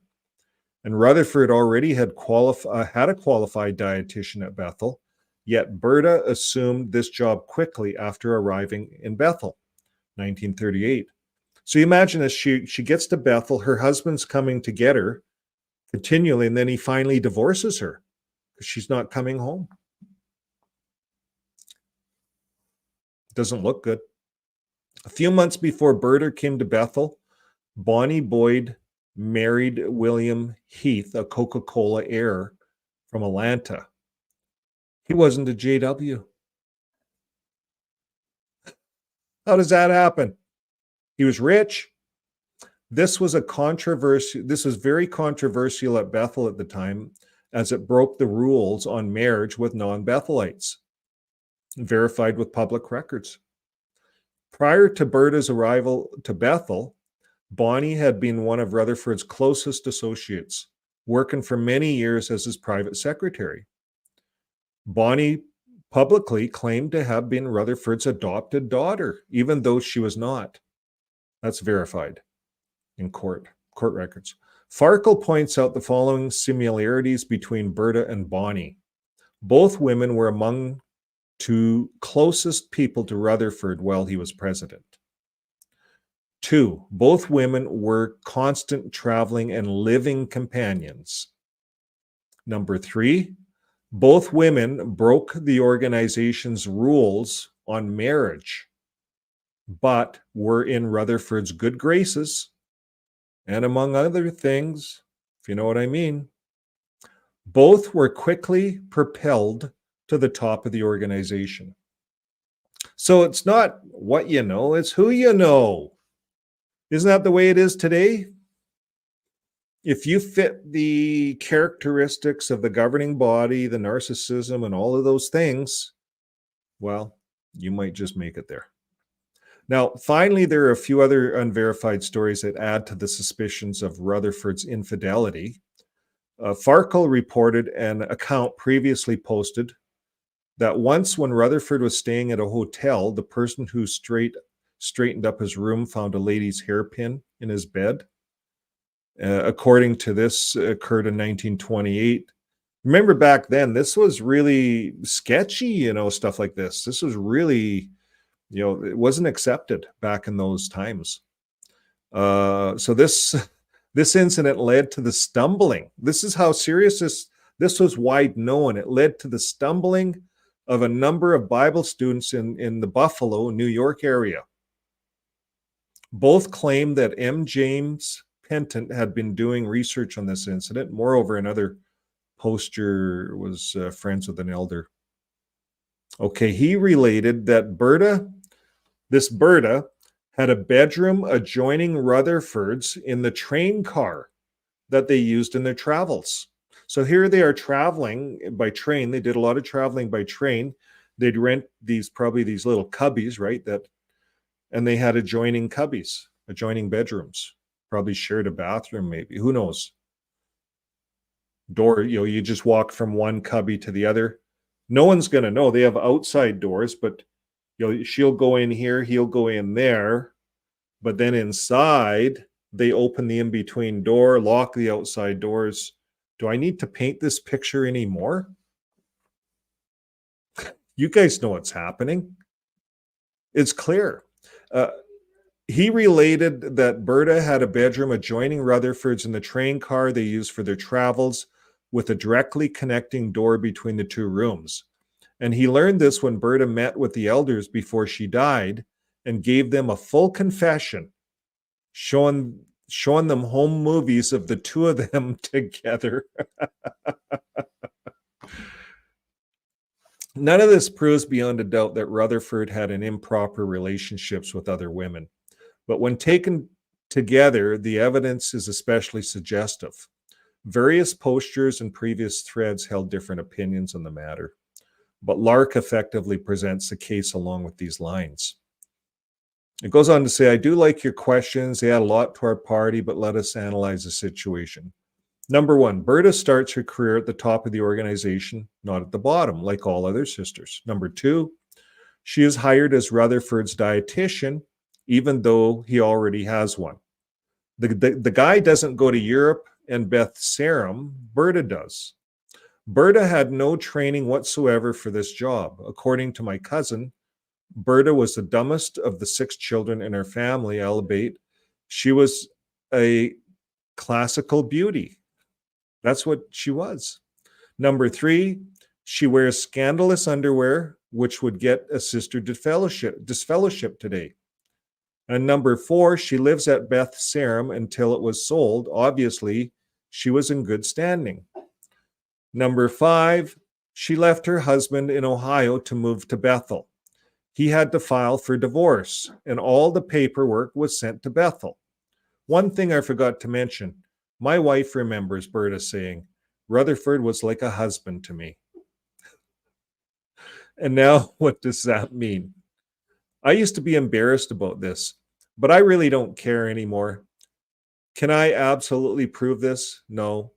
I have no photographs of them in bed, but I do think the circumstantial evidence is overwhelming. I do too. Jim Penton, the historian, also presented much on this evidence in his recent book, Jehovah's Witnesses in the Third Reich. That'd be a good one to buy. I'd buy that one from Penton because he gets right into what happened with Hitler, and he's a historian. So, Sectarian Politics Under Persecution, the foreword of which was written by Lark, Penton wrote.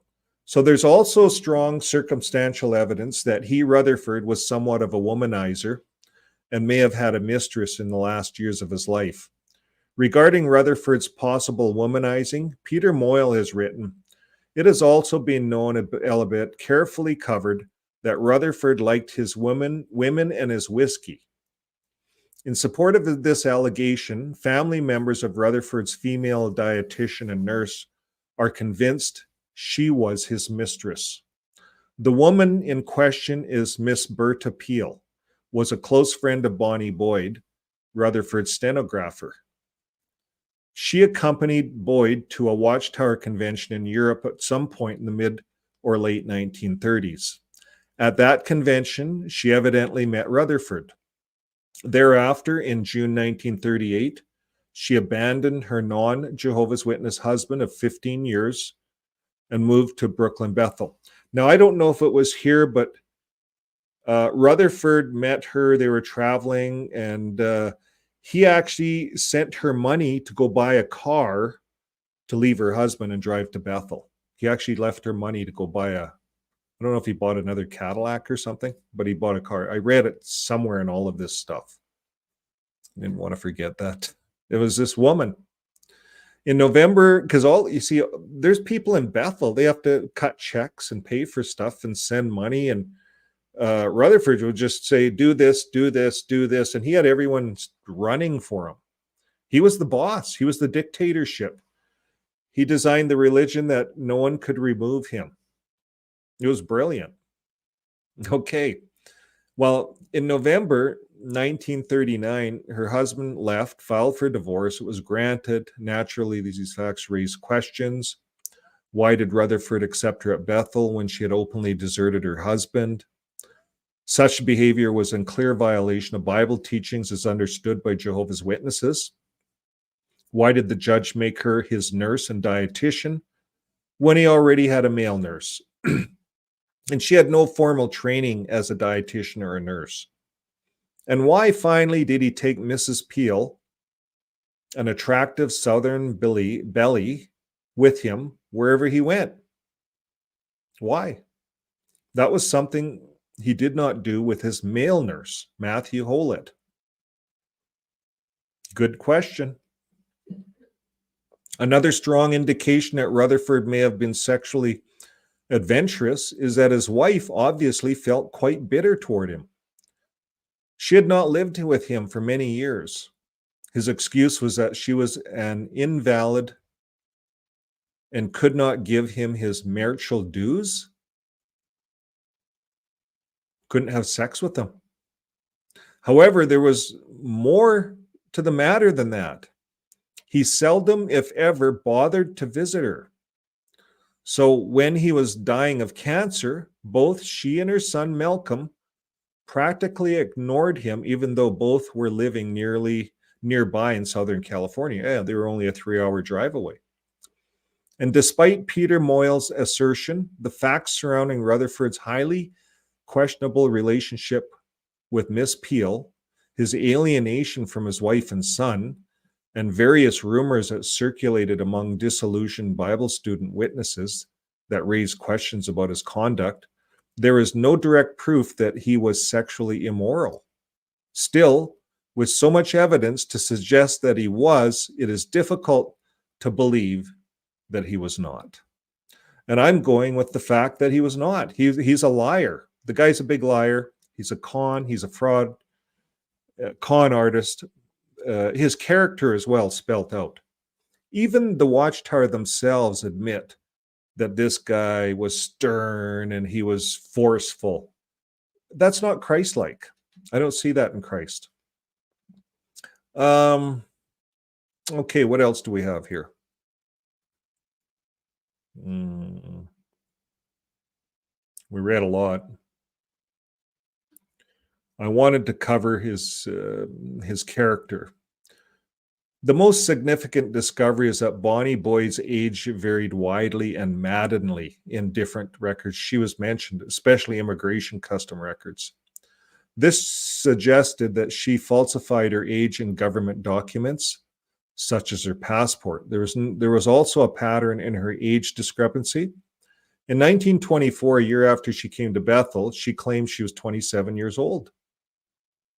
I wonder how old was Rutherford? He was what 40s, mid 40s? I'd have to do the math. So she was quite a bit younger than Rutherford. This birth date gradually drifted upward through the years to then showing some of the dates until finally she claimed an age of 34. And this birth date, this made her 19 years old when she came to Bethel. Oh, she could have been 19 years old in Bethel then, eh? This is interesting.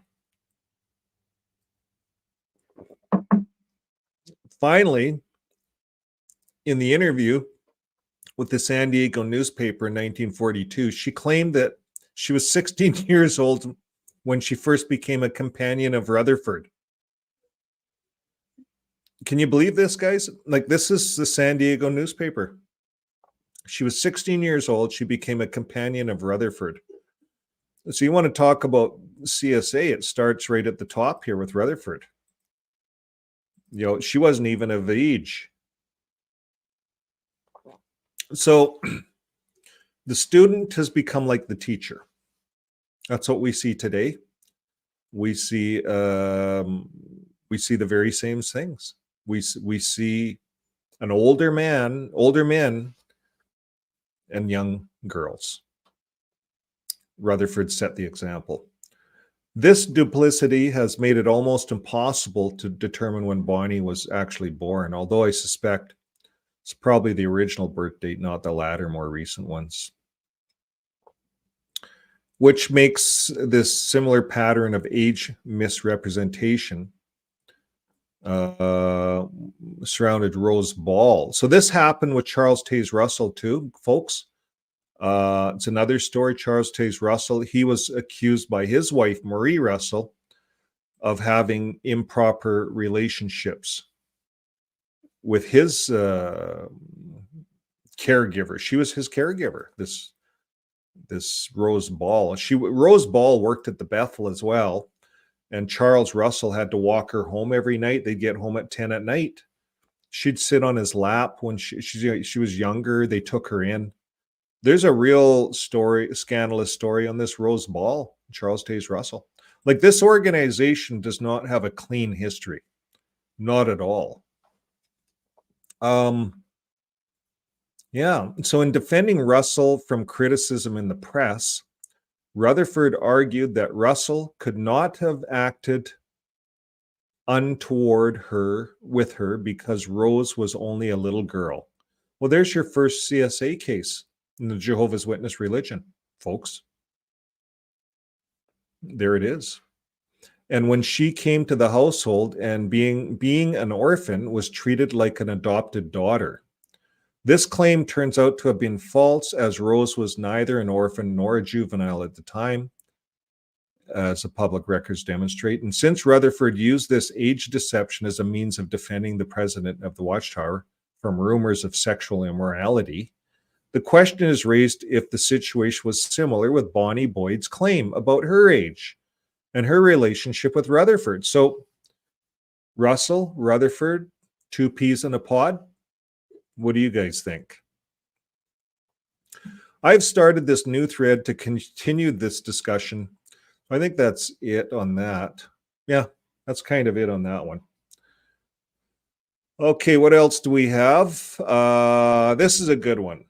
This is character building. This is really important, actually. I like this one. Okay, remember when Joseph Rutherford told a Jewish woman in the audience at a meeting for the Jews to shut up during his lecture? And she shouts that he is telling lies, and she is then forcibly removed. And he says the devil uses women against the human race, and then everyone claps. So here it is. It's in the golden age here. I don't know if you guys can see it. I'll try to blow it up a little bit more. It's nice if you can read it. Okay, so the meeting for the Jews. This is the meeting for the Jews. It's highlighted here. So many typical Jewish faces could be distinguished in the audience. Okay, I'll clip this one also in the comments below if you guys want to read the whole thing. So the speaker shouts out, okay, let's go back down to the speaker. So when the judge had resumed speaking, suddenly and without warning, a shrill voice shrieked through the hall.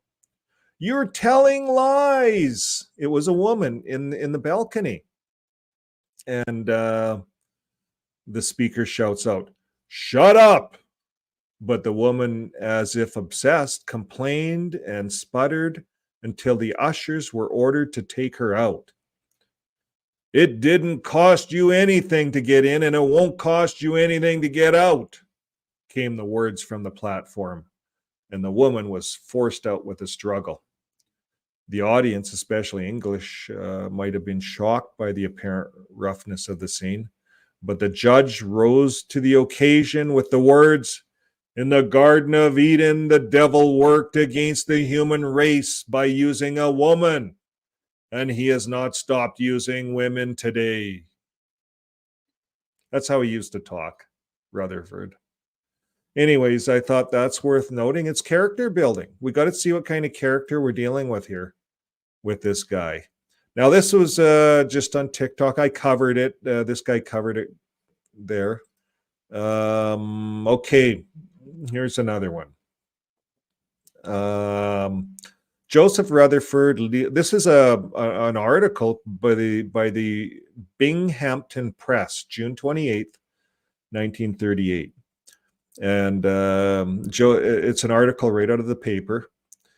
And they say Joseph Rutherford, leader of the International Bible Students Association, paused long enough over his fruit cup in the community coffee shop today to the tall, portly leader of the Bible group. So he was tall, this Rutherford, big guy, right?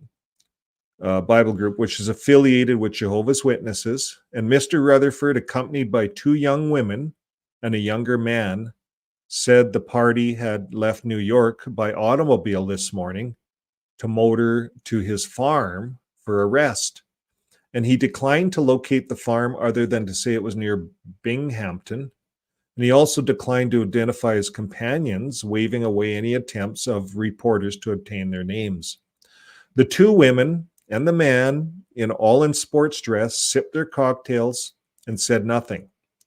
Mr. Rutherford, in a high wing collar, said, "That's not necessary," when the reporter asked the man if he were William Heath. That's all it says. So the name of Judge Rutherford, identified widely known, Alfred Peel. We already covered that, and that's where Alfred Peel testified. His wife accompanied Judge Rutherford, a male member of Rutherford's executive staff, William Bill Heath, and the judge's secretary, Bonnie Boyd, on a trip to London last year. And since their return, she has visited at Judge Rutherford's ranch. So he had a ranch in Southern California, Rutherford, too. Or was this at Beth Seben, or whatever they called that house? Was that a ranch? I don't know. He had properties. So he had a ranch. Both trips were described in letters that he had received from his wife. Peel testified in Judge Ray B. Waters' court. Peel was granted the divorce. So you see, even the Court of the Lands, they look at this as scandalous. Divorce granted.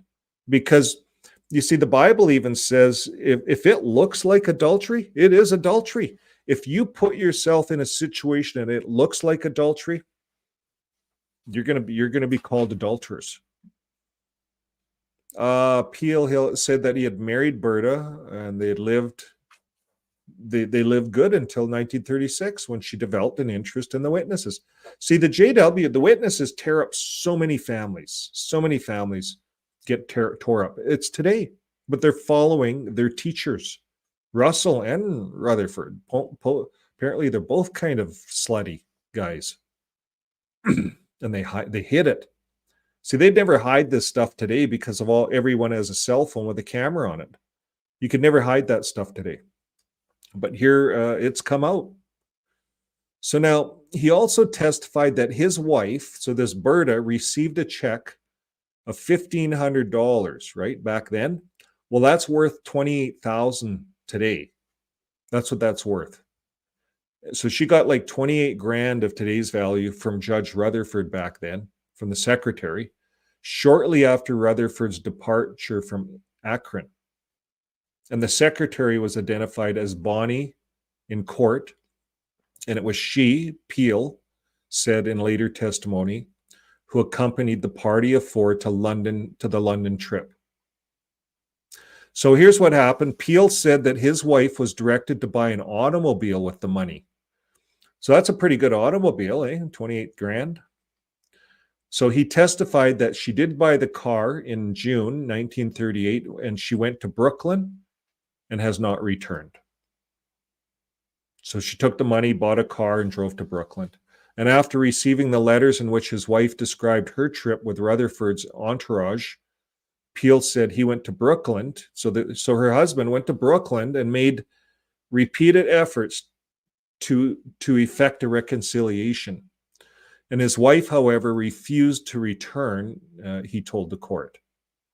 So that's the end of that one. That's what I had out of there for you. So we're getting that from a couple different places, folks. This is not hearsay. I'm looking at different articles here saying the same thing.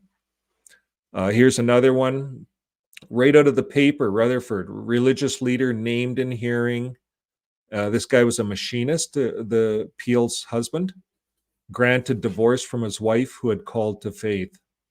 So it's all in the paper. Alfred Peel testified that his wife accompanied Rutherford. Look, a lot of publicity on this back then, folks. This hit the paper. This didn't look good for Rutherford. I wouldn't think so.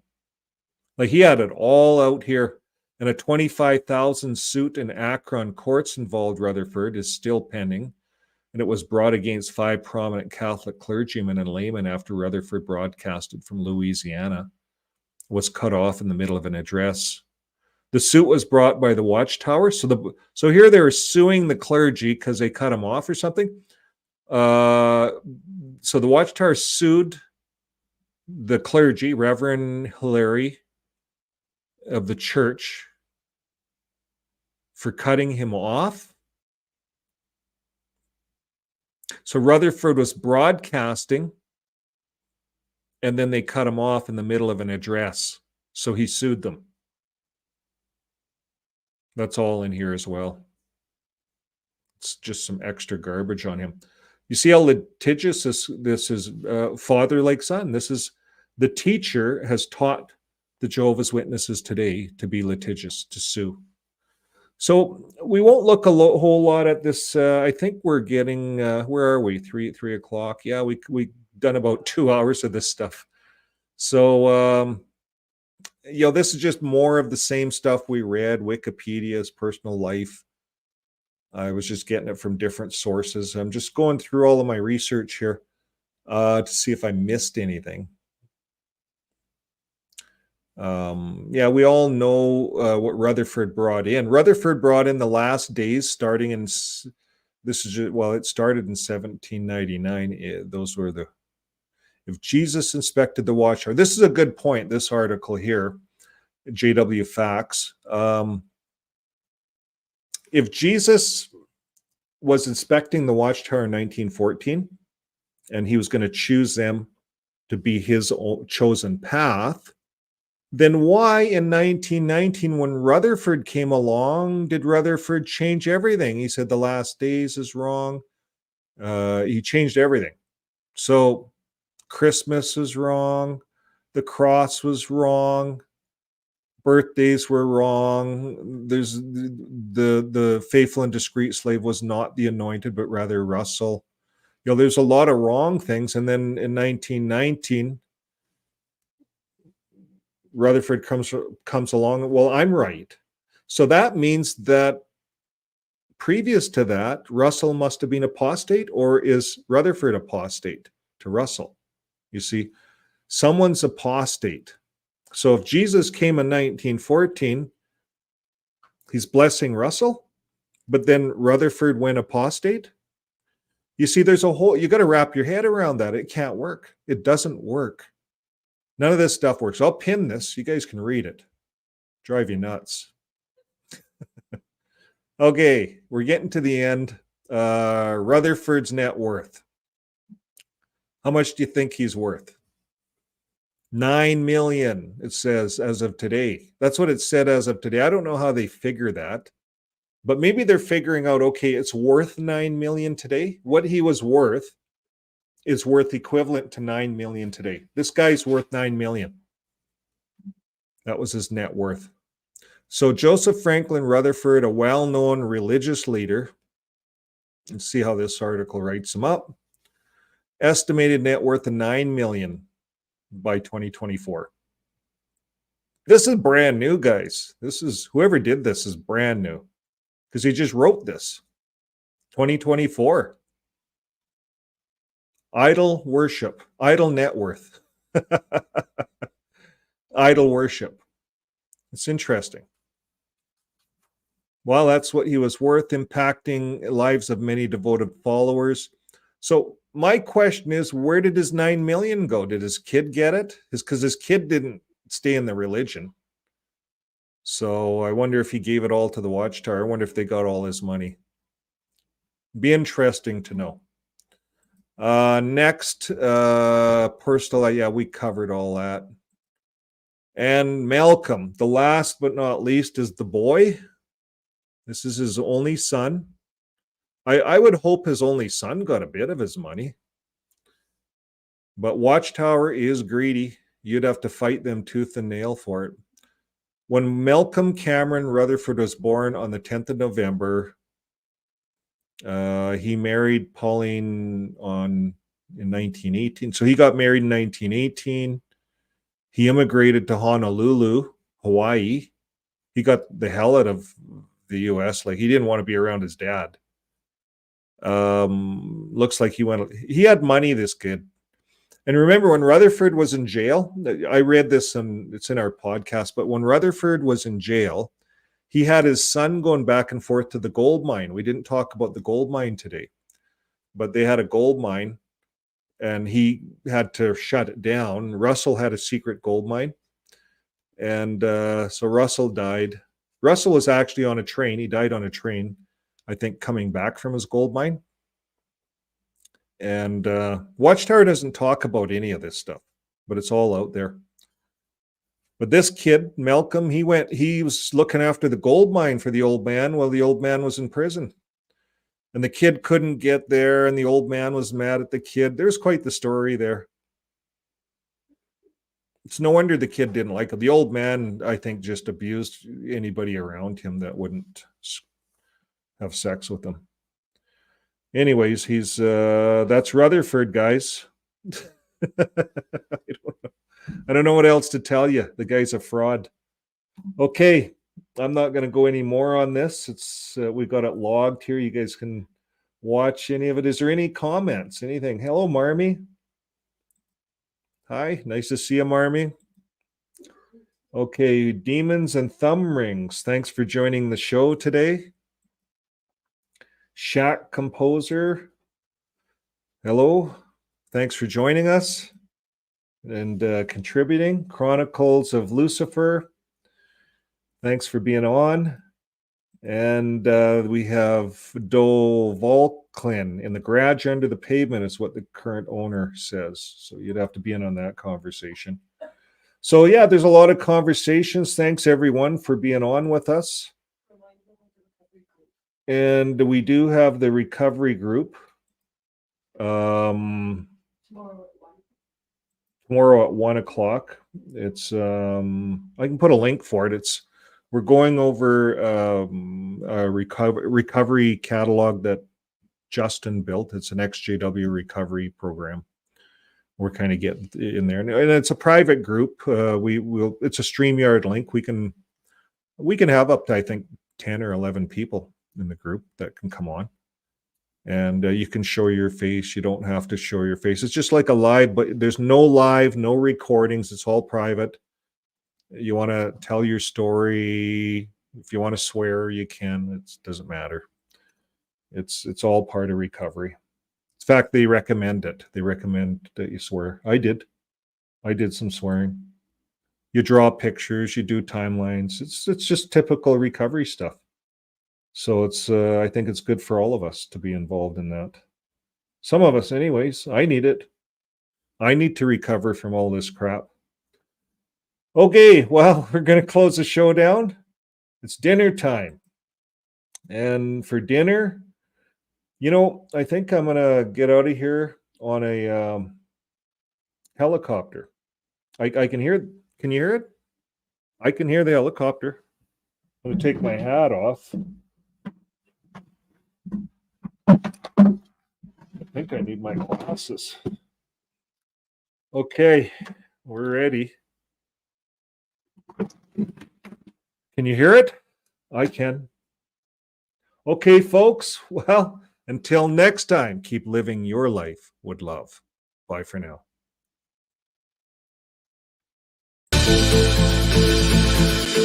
That's not it. It's right here. Well, thanks for joining the show today. We hope to see you next time on JW Night Talk. But until next time, come for a ride with me. I'm going to put on my special goggles, and I'm going to need this parachute. So now we're all set to go, and I think we need a little music. So hit her, guys. Little night talk here. Here we go. Hey, look, my ride's there. Okay, my ride's here, so here I go. Woo!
These are Nike Air, and they give me more lift when I'm skydiving because they are Nike Air.